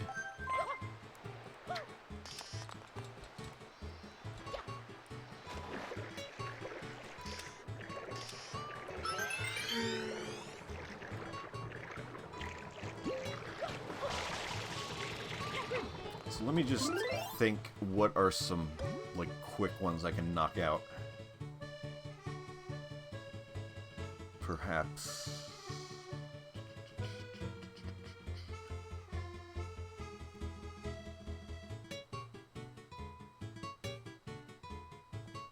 Oh, okay. I'm gonna do the secret bird. I thought I did the bird in Noki Bay.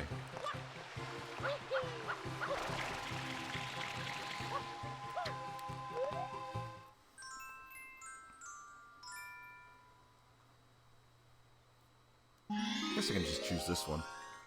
I got all 120 stars in Mario 64 on my Switch. Next is this game. You got 120, and then you gotta get 120 more, and then you gotta go on a Galaxy and get 120 more. But then you have to do 120 more as Luigi, and then 2 more as both of them.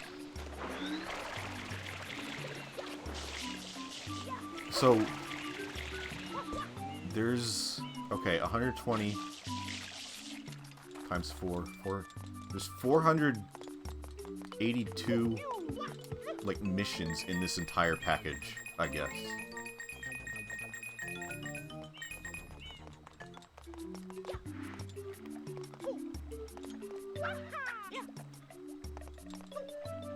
Who said this wasn't worth 60 bucks?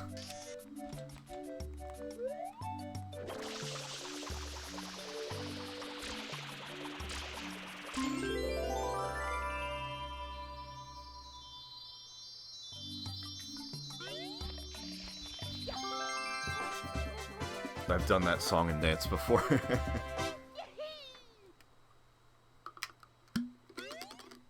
There was a lot of people like playing these for the first time when this, you know, Switch collection came out, or like people who had like never played them all the way through.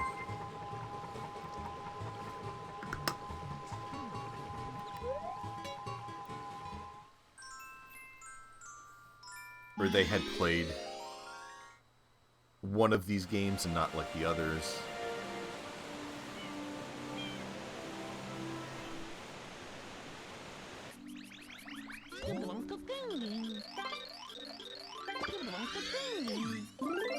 Let me just...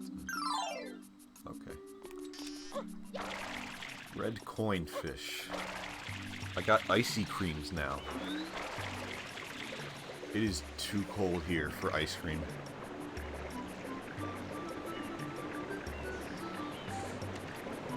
I'm good on that front.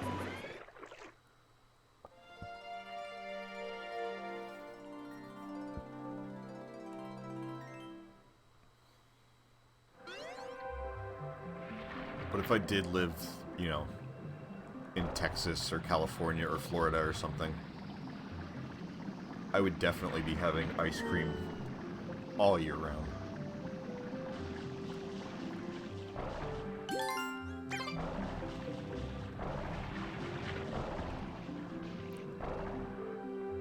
It's almost 70. Lucky. It's like 30 something today here. It was like 60 on Christmas though. Is it snowing over there? No. Not today. We had snow like last week. Or maybe like 2 weeks ago now. But it has since all cleared up. Now it's just cold. It's just cold for no good reason. And I fucking hate it.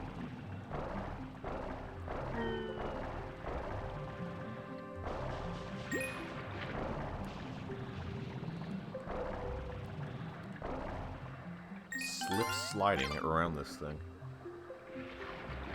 California is cold for the moment. It won't last long. I heard... I don't know... I mean, I don't know what part of California you're in. But yesterday, I woke up to like 24 tweets in a row from everybody I follow in California that it had rained. There was a whole... Like, I know exactly what the weather is in SoCal at any given time, just because of all the animators I follow. And so, anytime there's, like, a really pretty sunset, I'll see it. I'll see 50 photos of it. And anytime there's a thunderstorm, I'll hear about it. In the Bay Area, right in the middle. I was in snow for Thanksgiving. It was super epic because it was an 8-bedroom cabin. I've been, like, jonesing to stay in a cabin.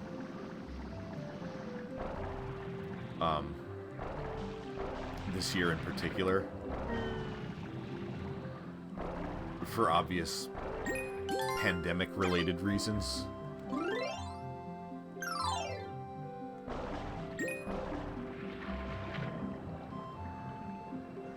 So I've got reverse cabin fever, which is that I want to be stuck in a cabin in the winter.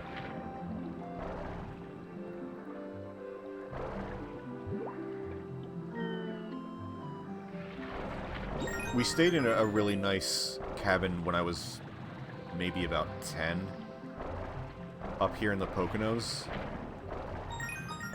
And God, it was so nice. I mean, I just picture a lot of cabins in this area to all kind of be like that was. Which is just, you know, cozy and like old vintage aesthetics, which I am a sucker for. And I just kind of really want to rent a cabin for like a week and just hide up there. Cabin craver, yes, it's the opposite. Cabins are great for social distancing from the rest of the world, but terrible for internet. Well, then you're like double your social media distancing as well, which is perhaps not the worst thing.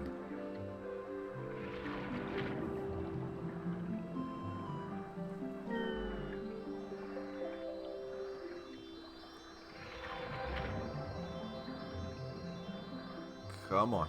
We gotta do a K-turn into the shine.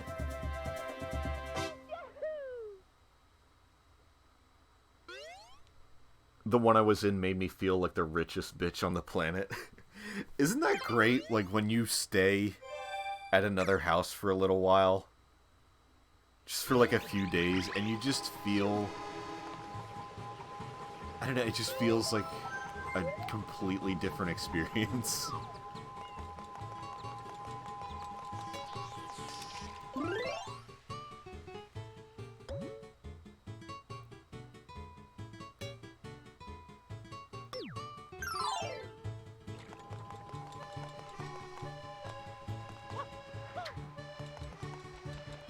Is there a level we did not see tonight?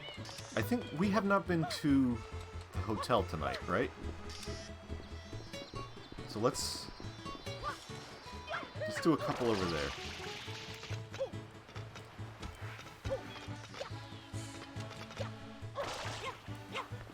Since we're talking about vacationing and staying in other places.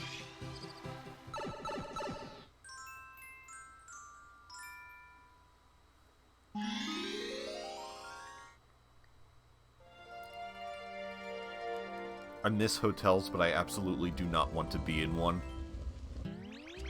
right now.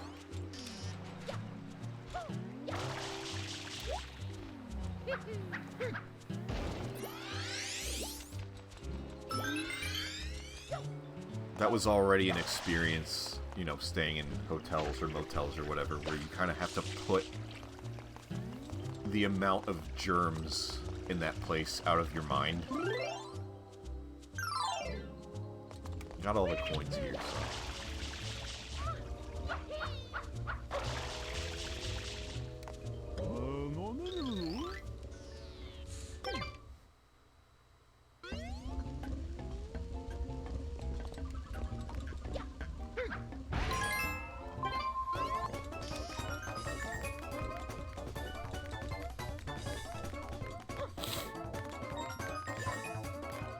Red coin in the ladies' room.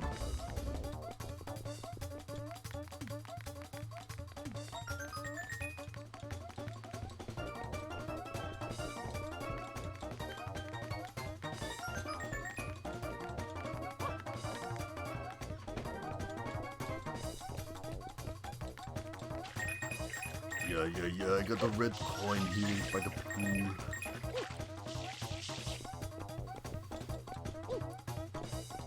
Got the donkey here.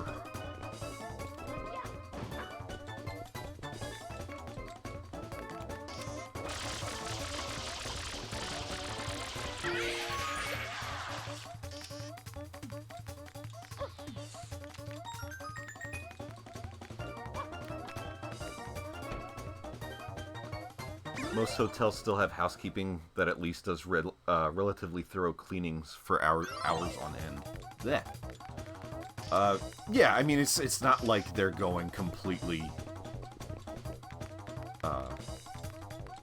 unchecked.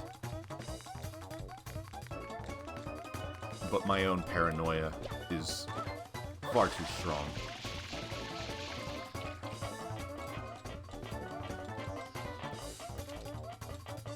To worry about, like, any interactions with people or, like, you know, spots that could be missed. I don't know.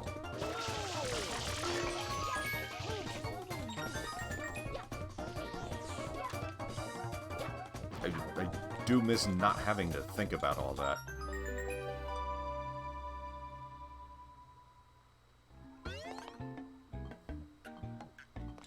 Yeah, that song is a bit... a bit intense. It's a bit penis music-y.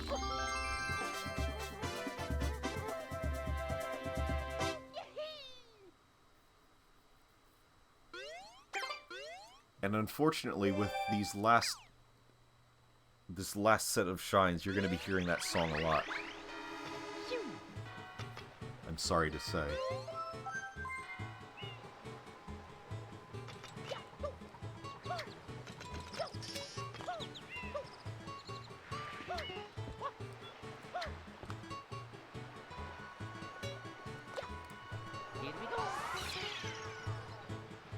The song is like setting up blast beats with squeaky toys.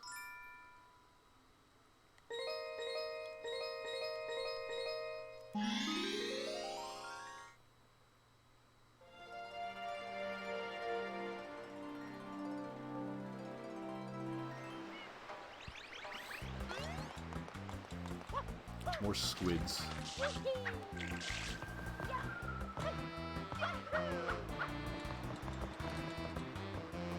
Look, it's Callie and Marie. And their cousin, Francis.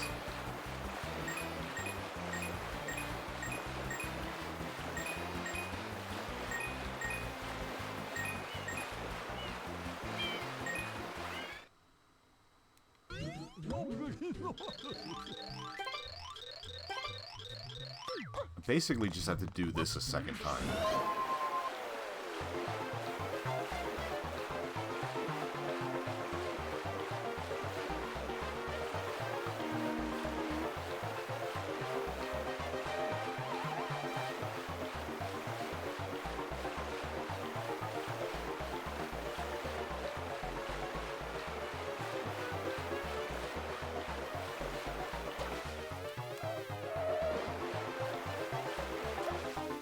I don't even remember what, like, the limit is to get each shine on this. Like, what time you have to get in under. But that was enough.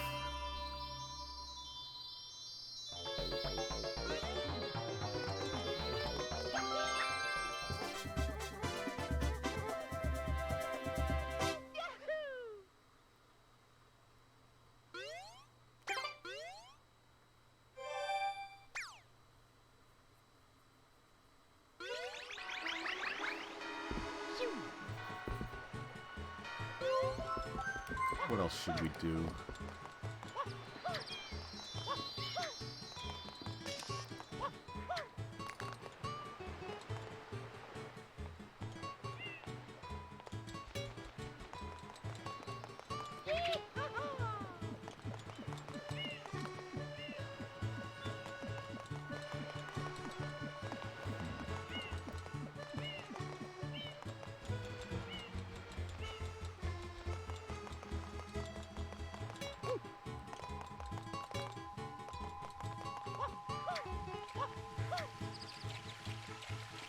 I'm gonna stick to Rico, I think. Just finish that up.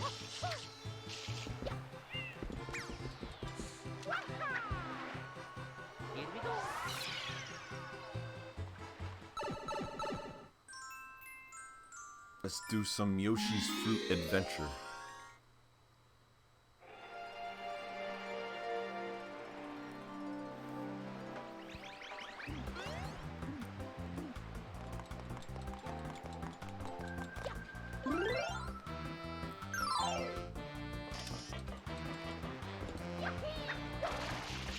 Actually missing a number of blue coins. I'll take that.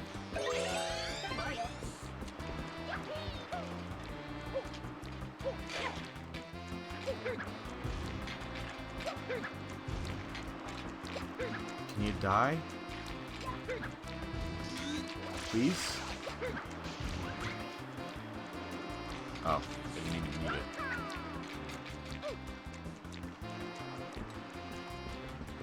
Then I probably don't need this one either.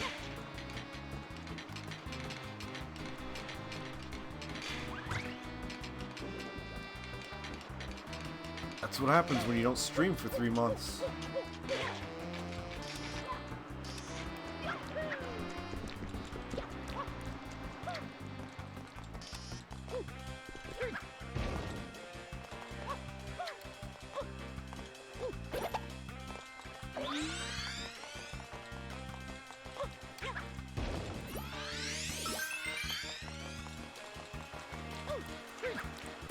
I would like to be able to keep myself doing these at a regular pace.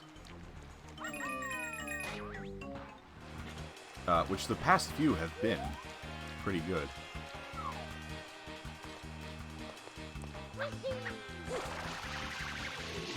We've been a little over a week and I've streamed 4 times, so...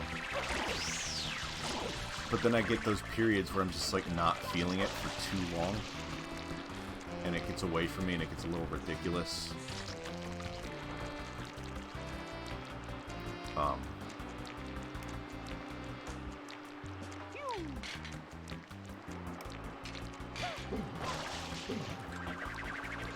And usually, like I said, like the last stream of this I had done, like my internet died at like the end, and that just put me in like such a sour mood. Like there was like, nothing I could do about it. It just felt shitty.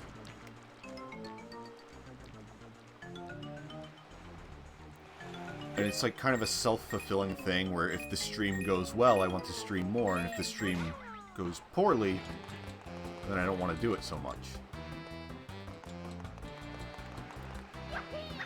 And there's a challenge of,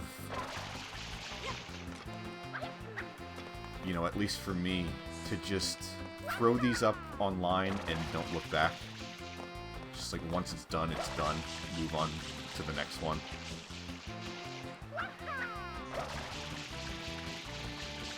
Because it's very tempting for me to like want to obsess over what happened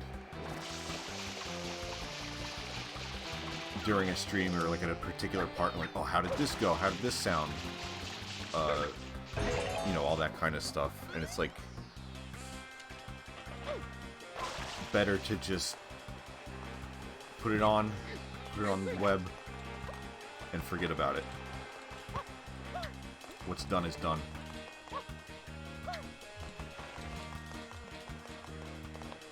It's a nice routine to give you something to look forward to. Yeah, I mean, like today,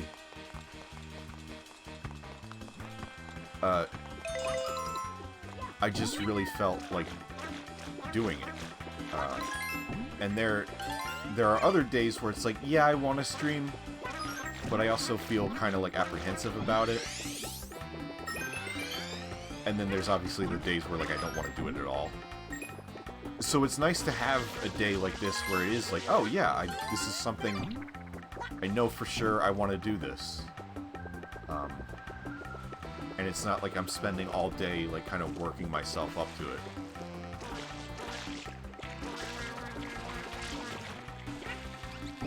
It's nice to have some level of confidence. And just kind of diving into it.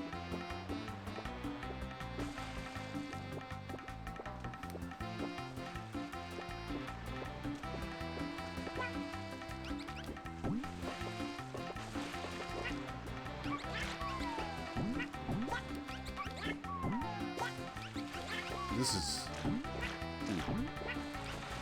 I love this shine, but I hate this one because it's like so treacherous. And this is definitely one that I had to look up when I first played this game. Because I don't know if it tells you anywhere in the game, like maybe a Pianta or something says something somewhere. But I have no idea how you're supposed to know that if you spray enemies with Yoshi's juice, they A, turn into platforms, for one, and B, react differently depending on the color they are, which is what this entire mission is based on. And it's like, how would you know this? Oh, I didn't even realize I created one over here. That's actually pretty cool. But obviously if you lose Yoshi, or if you fall off these platforms, Yoshi dies in water. So I like the idea of this level, but I don't actually like a lot of what you have to do.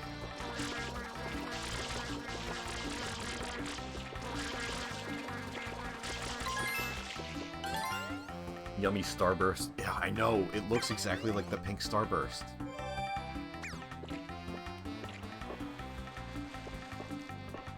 Which are factually the best Starburst. Don't at me.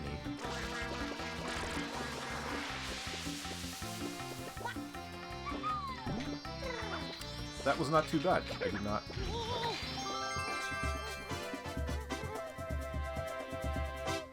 Yoshi has Splatoonitis.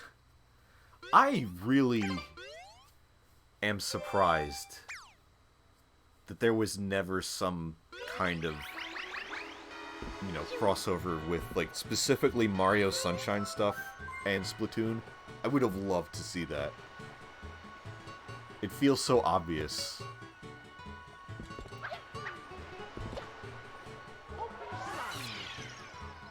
I was so happy to be able to have Yoshi in this game. So was I, like, at the time. Because Yoshi was in Mario 64, but you couldn't ride him. So this was the first time you could ride Yoshi in 3D.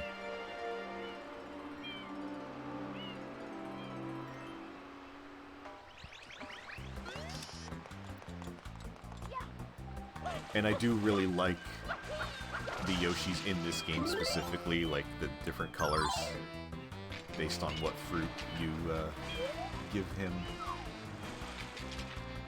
I don't know what blue coins I'm missing.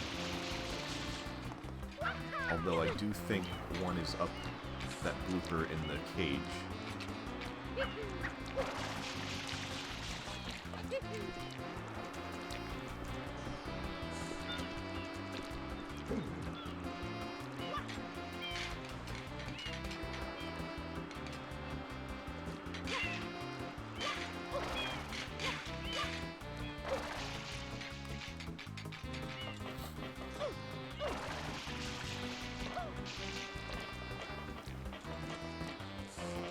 I think Yoshi was probably handled better overall in Galaxy 2. Like, mechanic-wise. But I'm just happy to have him in the 3D games at all.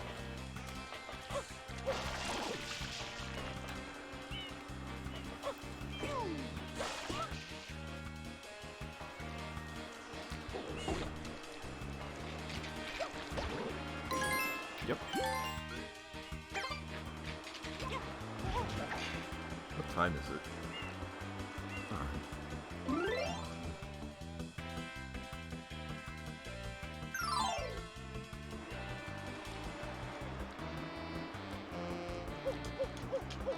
I was waiting for my shine count to show up, but did I not be hanging, I guess?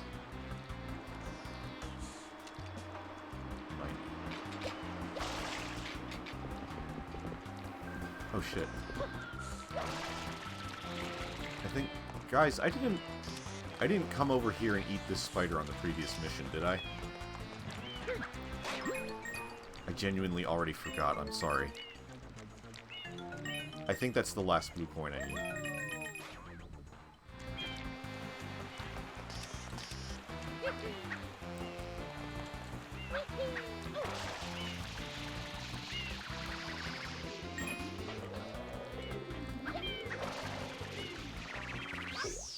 I still have yet to play Odyssey for myself, though. I need to fix that eventually. Definitely. That's a fantastic game.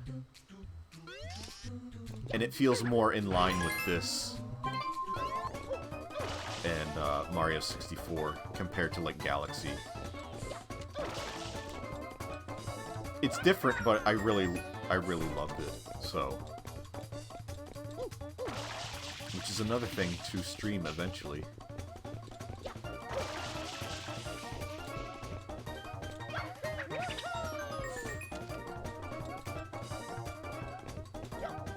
Odyssey is just so fun to play. Like, that is a game, a rare game that I will just play and not want to put down.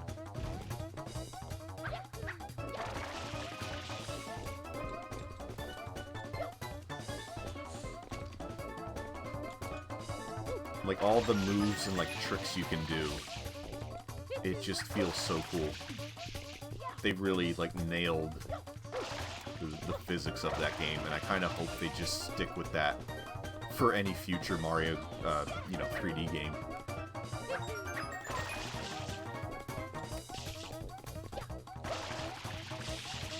It even looks like they changed the physics for the upcoming 3D world for it to kind of match Odyssey.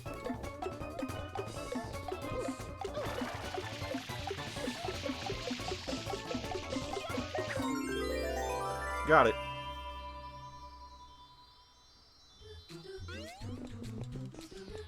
If you don't stream every single Mario ever, you're doing it wrong. Oh, that's the plan.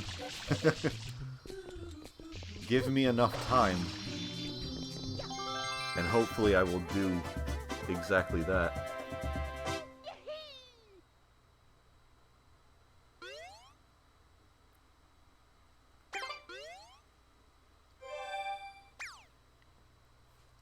At least of, like, the core, core main series for Mario.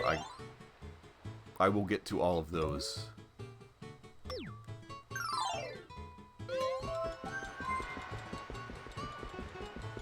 You have my word. This includes Mario is Missing and CDI and teaches typing.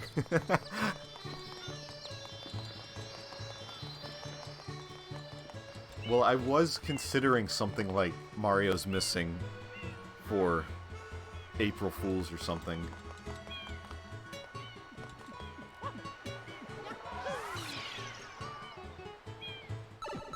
Even Mario Go Fish.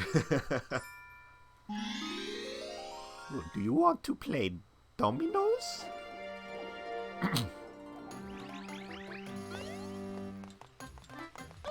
Look like I'm gonna go fishing. Can't do the Mario voice right now. I was wondering if I was gonna have to postpone the stream actually tonight by a few minutes because I started choking on a sweet tart like right before I went live. And it, like, the residue got, like, caught in my throat.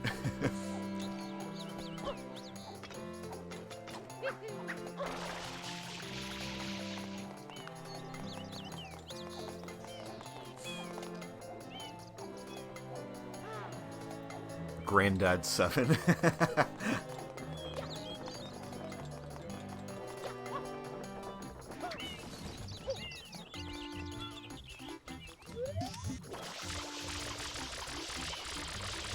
Granddad!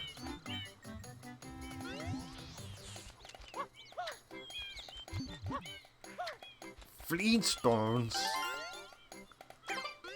God, how long ago was that now? It was like 5 years ago.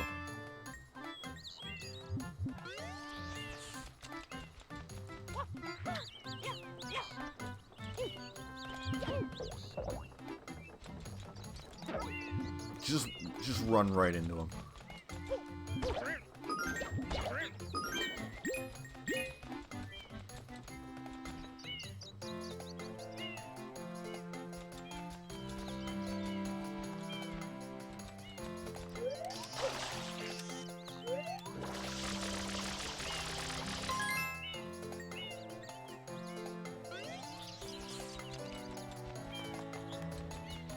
What am I doing? I'm not entirely focused, as you can see.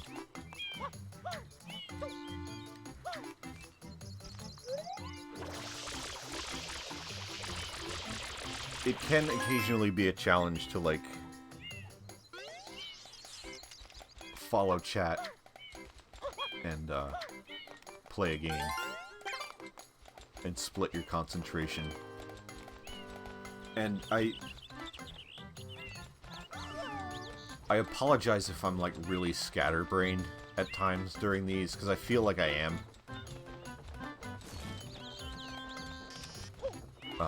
I definitely felt like I was during Stinko Man. And, like, after the stream was over, I realized, like, there were several things I wanted to talk about or, like, mention or something that I just never did.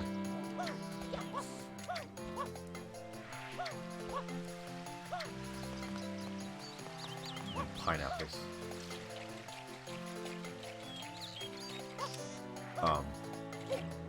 But also occasionally, like, after the stream, and, like, if I go to, you know, export the VOD,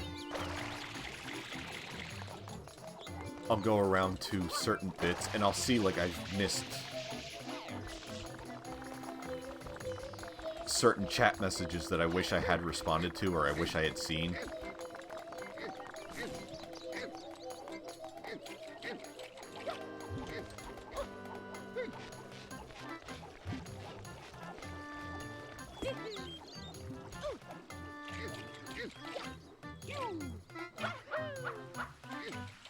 So, of course, you know, apologies if... I mean, I don't read every chat message to begin with, but I try to get to most of them.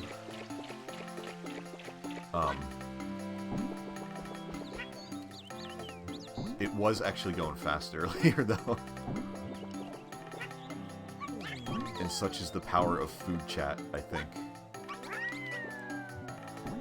Which I am a big fan of.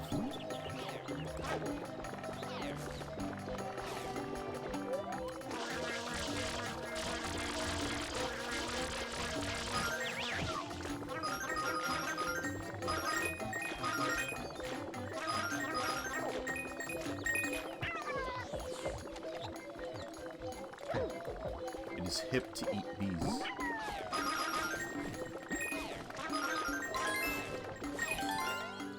You want honeycomb.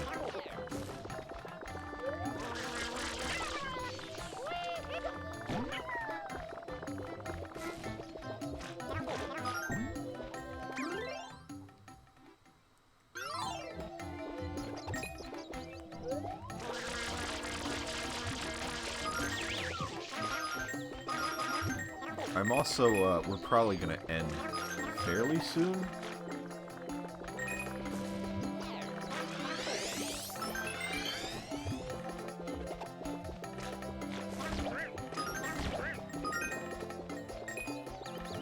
And I feel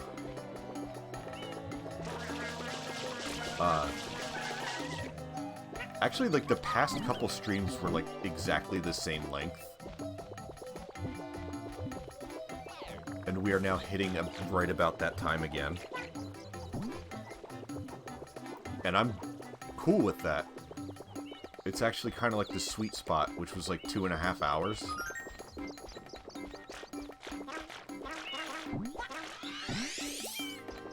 I had gone from 7:30 to 10 each time, which is where we are at the moment, just about.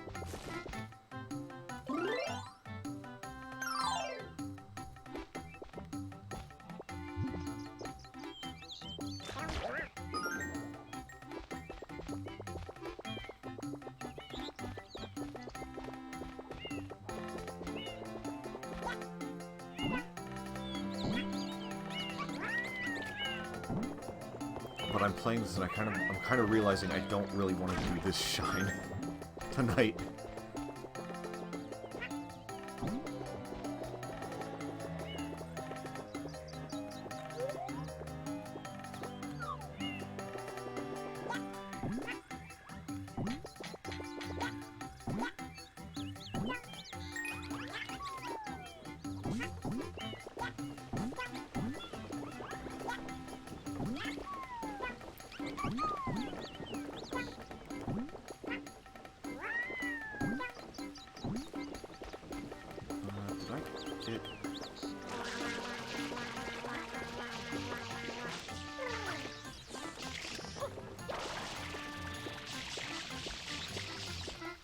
Yeah, I guess I did do that one.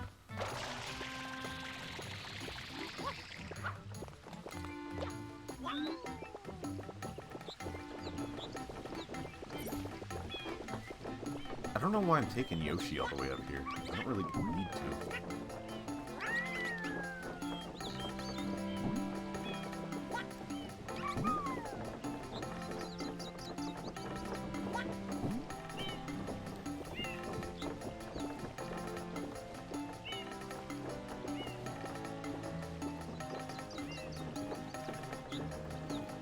gonna let him die again.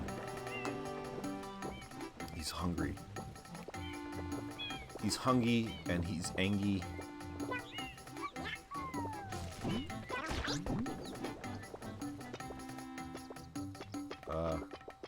Where's my blue coin? Did I do this already? Or did that, like... Does eating that not spawn the blue coin? Shit.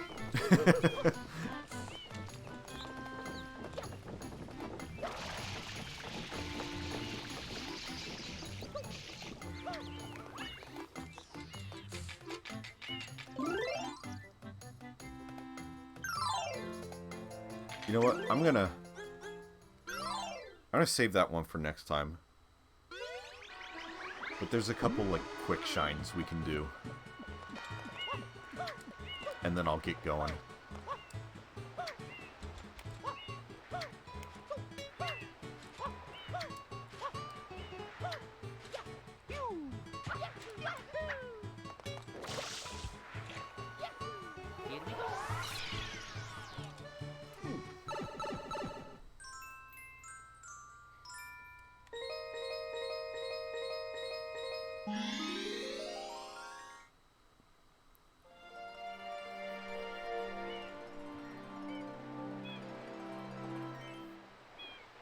Gelato. Man, there was a place in the mall, in one of my malls, that now I miss being able to go to, that had like gelato and Turkish coffee and stuff. It was really good.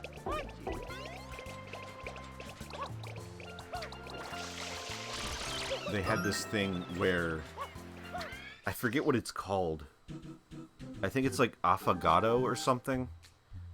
And it's espresso poured over gelato. And it's so good. It's just like, it's almost like a shot glass. And just like a scoop of chocolate gelato and espresso.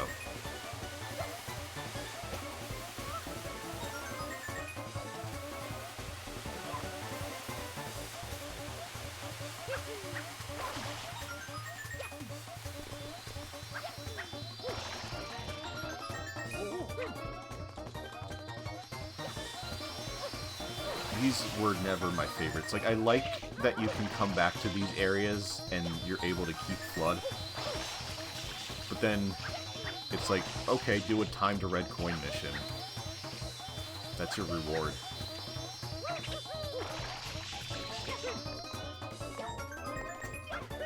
And the timers are pretty tight on these. I mean, you saw the last one I got right at the last second. Affogato, yeah, I used to do that at a cafeteria. Oh, cool. I'm surprised I got that right.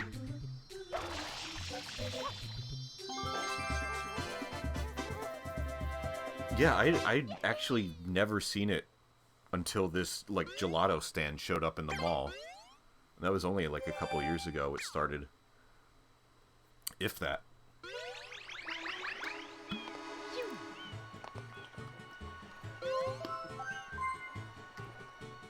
I don't know, is that like a Turkish thing?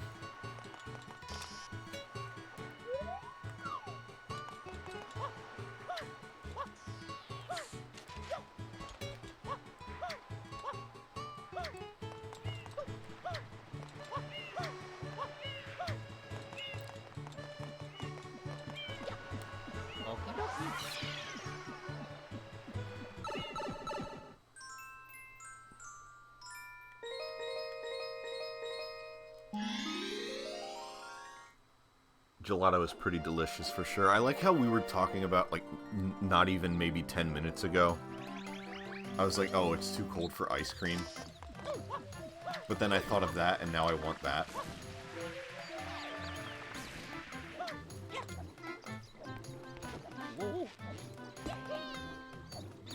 I'm sure it's Italian. I guess that would actually make sense, yeah, wouldn't it?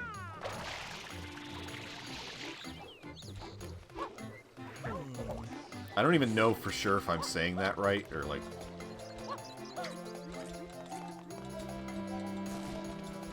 at least putting, like, the correct emphasis in the correct place.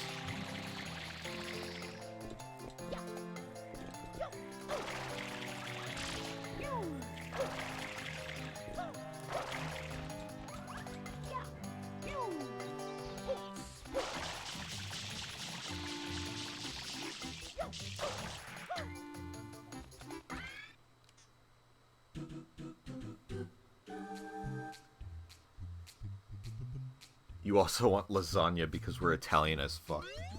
Yes, Mario made me want lasagna. Mario made me want to open salami.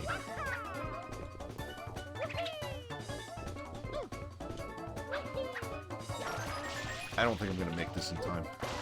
I spent too long finagling that very first coin.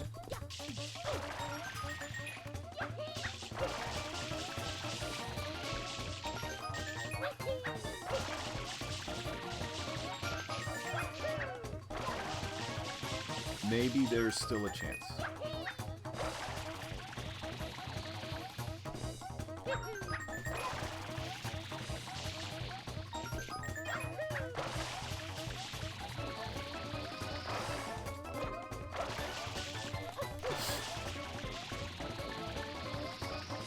Did it. Well, I gotta actually get the shine now.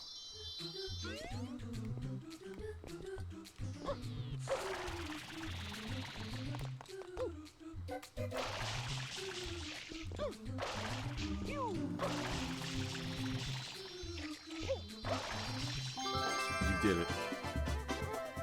No, God, please don't open salami. Why? What's wrong with that? You buy a pack of salami at the store and you open it up. You gotta, you know, get it out of the plastic.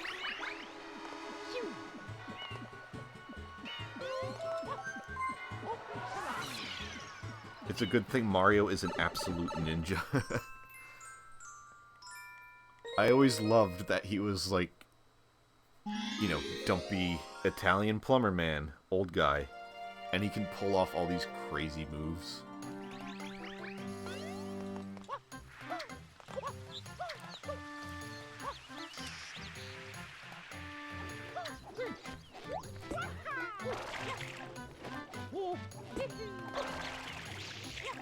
He can bing bing wahoo all over the place.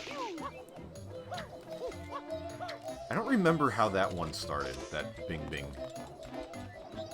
from Vinny. Because I've never heard Mario say bing, I don't think.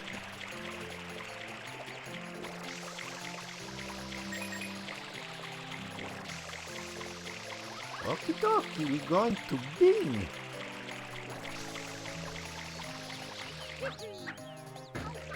Going to search.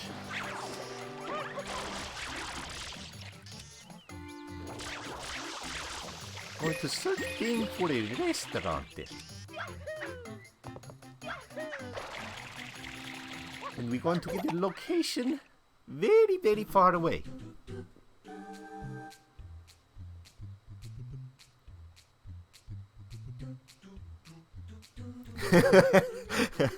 Let's get ready to move your fingers.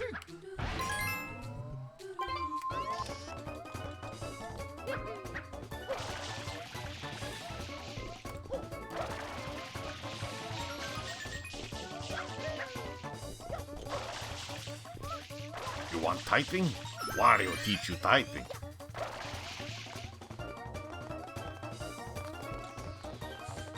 Okie dokie, you going to move your fingers?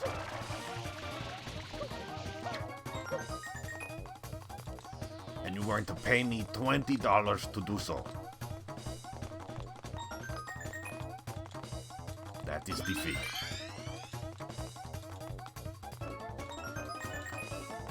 Wario doesn't teach typing for free.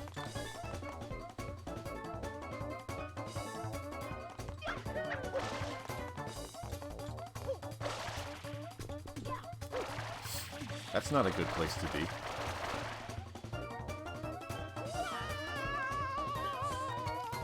That's a worse place to be. The only keys on the keyboard are W, A, and a mustache key.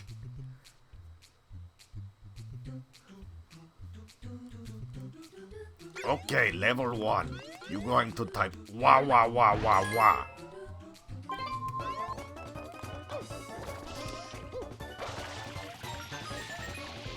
You move on to level 2, we type wah ha ha ha ha.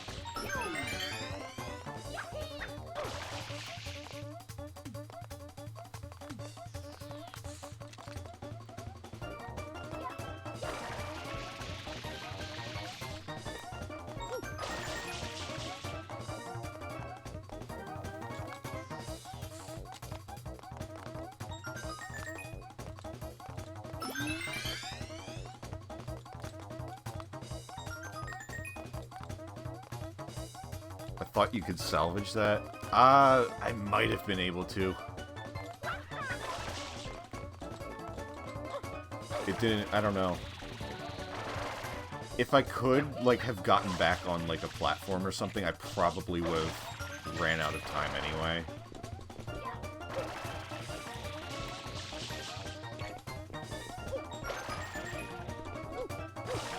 The worst thing is, like, how it freezes and, you know, jump cuts to the shine when you're in midair, and then you gotta, like, readjust yourself. I've died plenty of time because of just not being aware of where the camera was putting me back.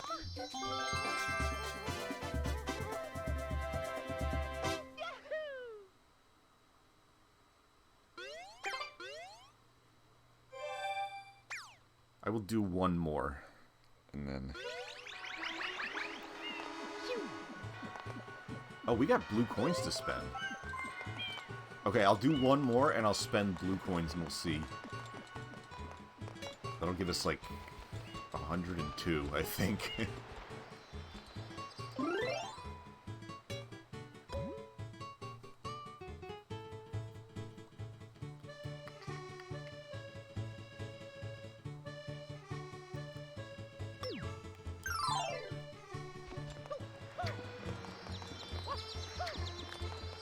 No, I'll do the hotel again, since we didn't do much of that level.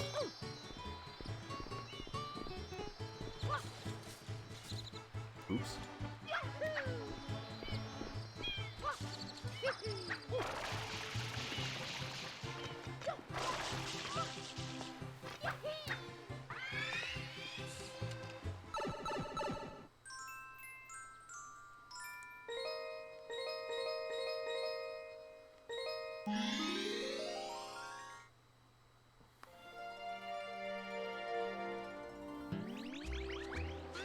Yeah, I didn't realize I could have been... I had, like, way more than enough to get some shines through the blue coins.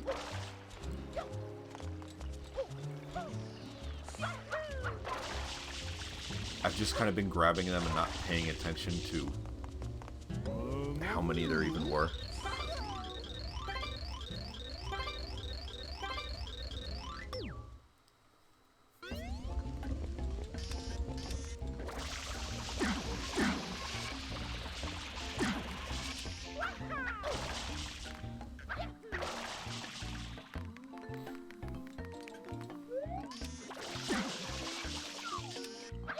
Where is Super Luigi Sunshine?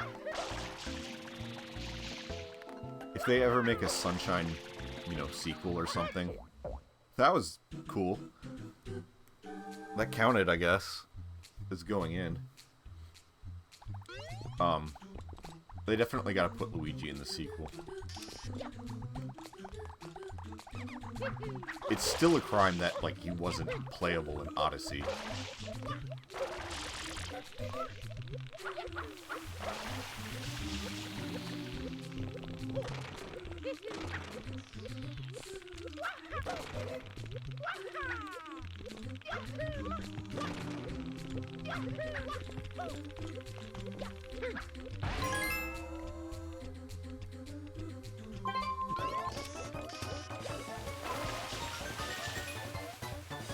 Super Luigi Run and Cry.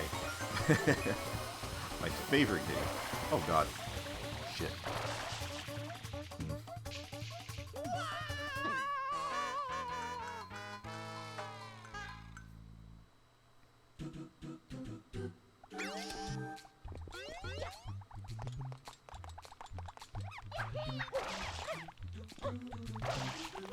I both love and hate that, like, he's portrayed as such a coward.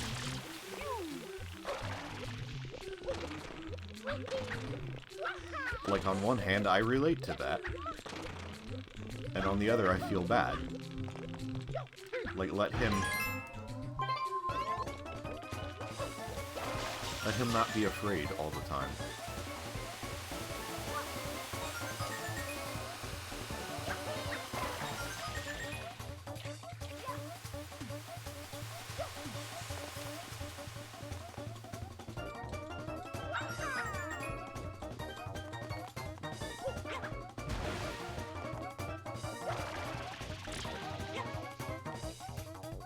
Oh, that's nice.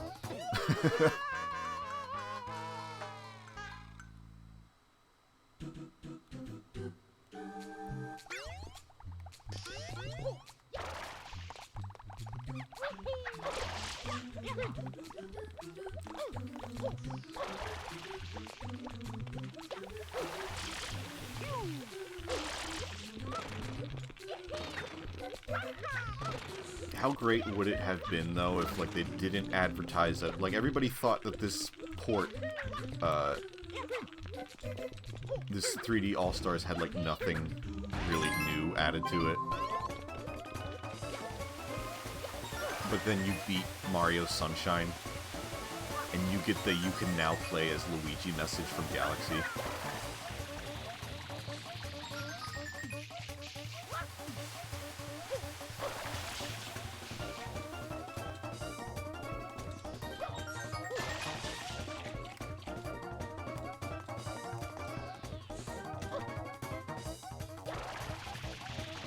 Get in there. No! Oh god. God damn it. Come on, last shine of the night. Let's just get it. Just get the shine, forehead.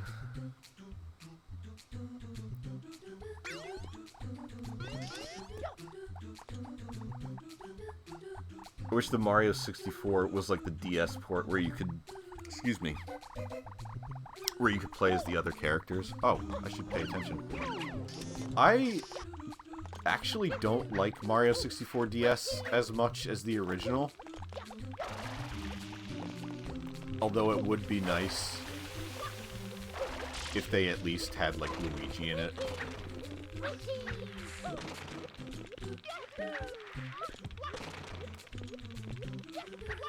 I mean, I like Mario 64 DS. It feels more like an alternate version of Mario 64, rather than trying to be, obviously, you know, a remake straight up. So there's things I like about that one, and there's things I like about the original. But the original still feels like the true version to me.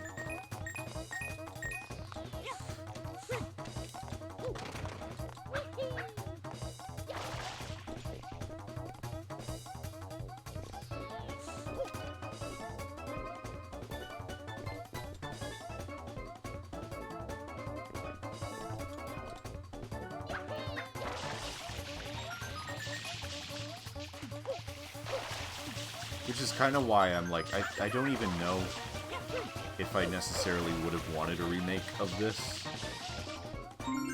rather than just like this HD upscale.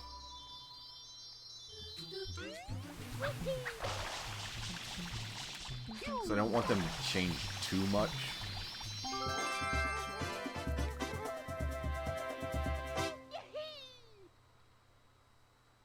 I wonder when Vinny's finally gonna play Mario 64 DS. Yeah, I'm waiting on that. Hopefully soon.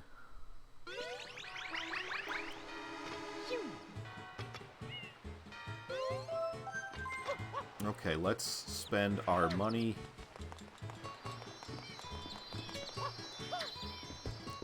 Why is this guy allowed to hoard shines? I don't know. They seem pretty important, but I guess they don't really care.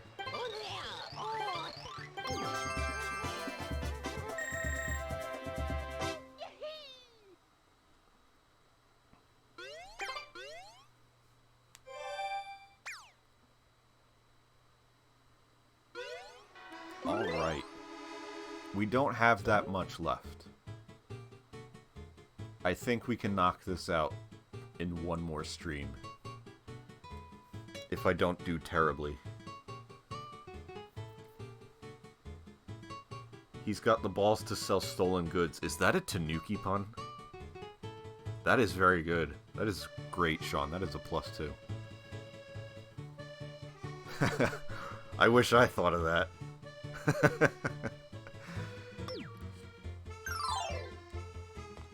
Alright, cool. Well, as always, thank you guys for coming. I'll try to come back, like, maybe in just, like, a couple days again. Maybe I'm kind of getting into a groove. But we'll see. Until then, thanks for hanging out. Always appreciated.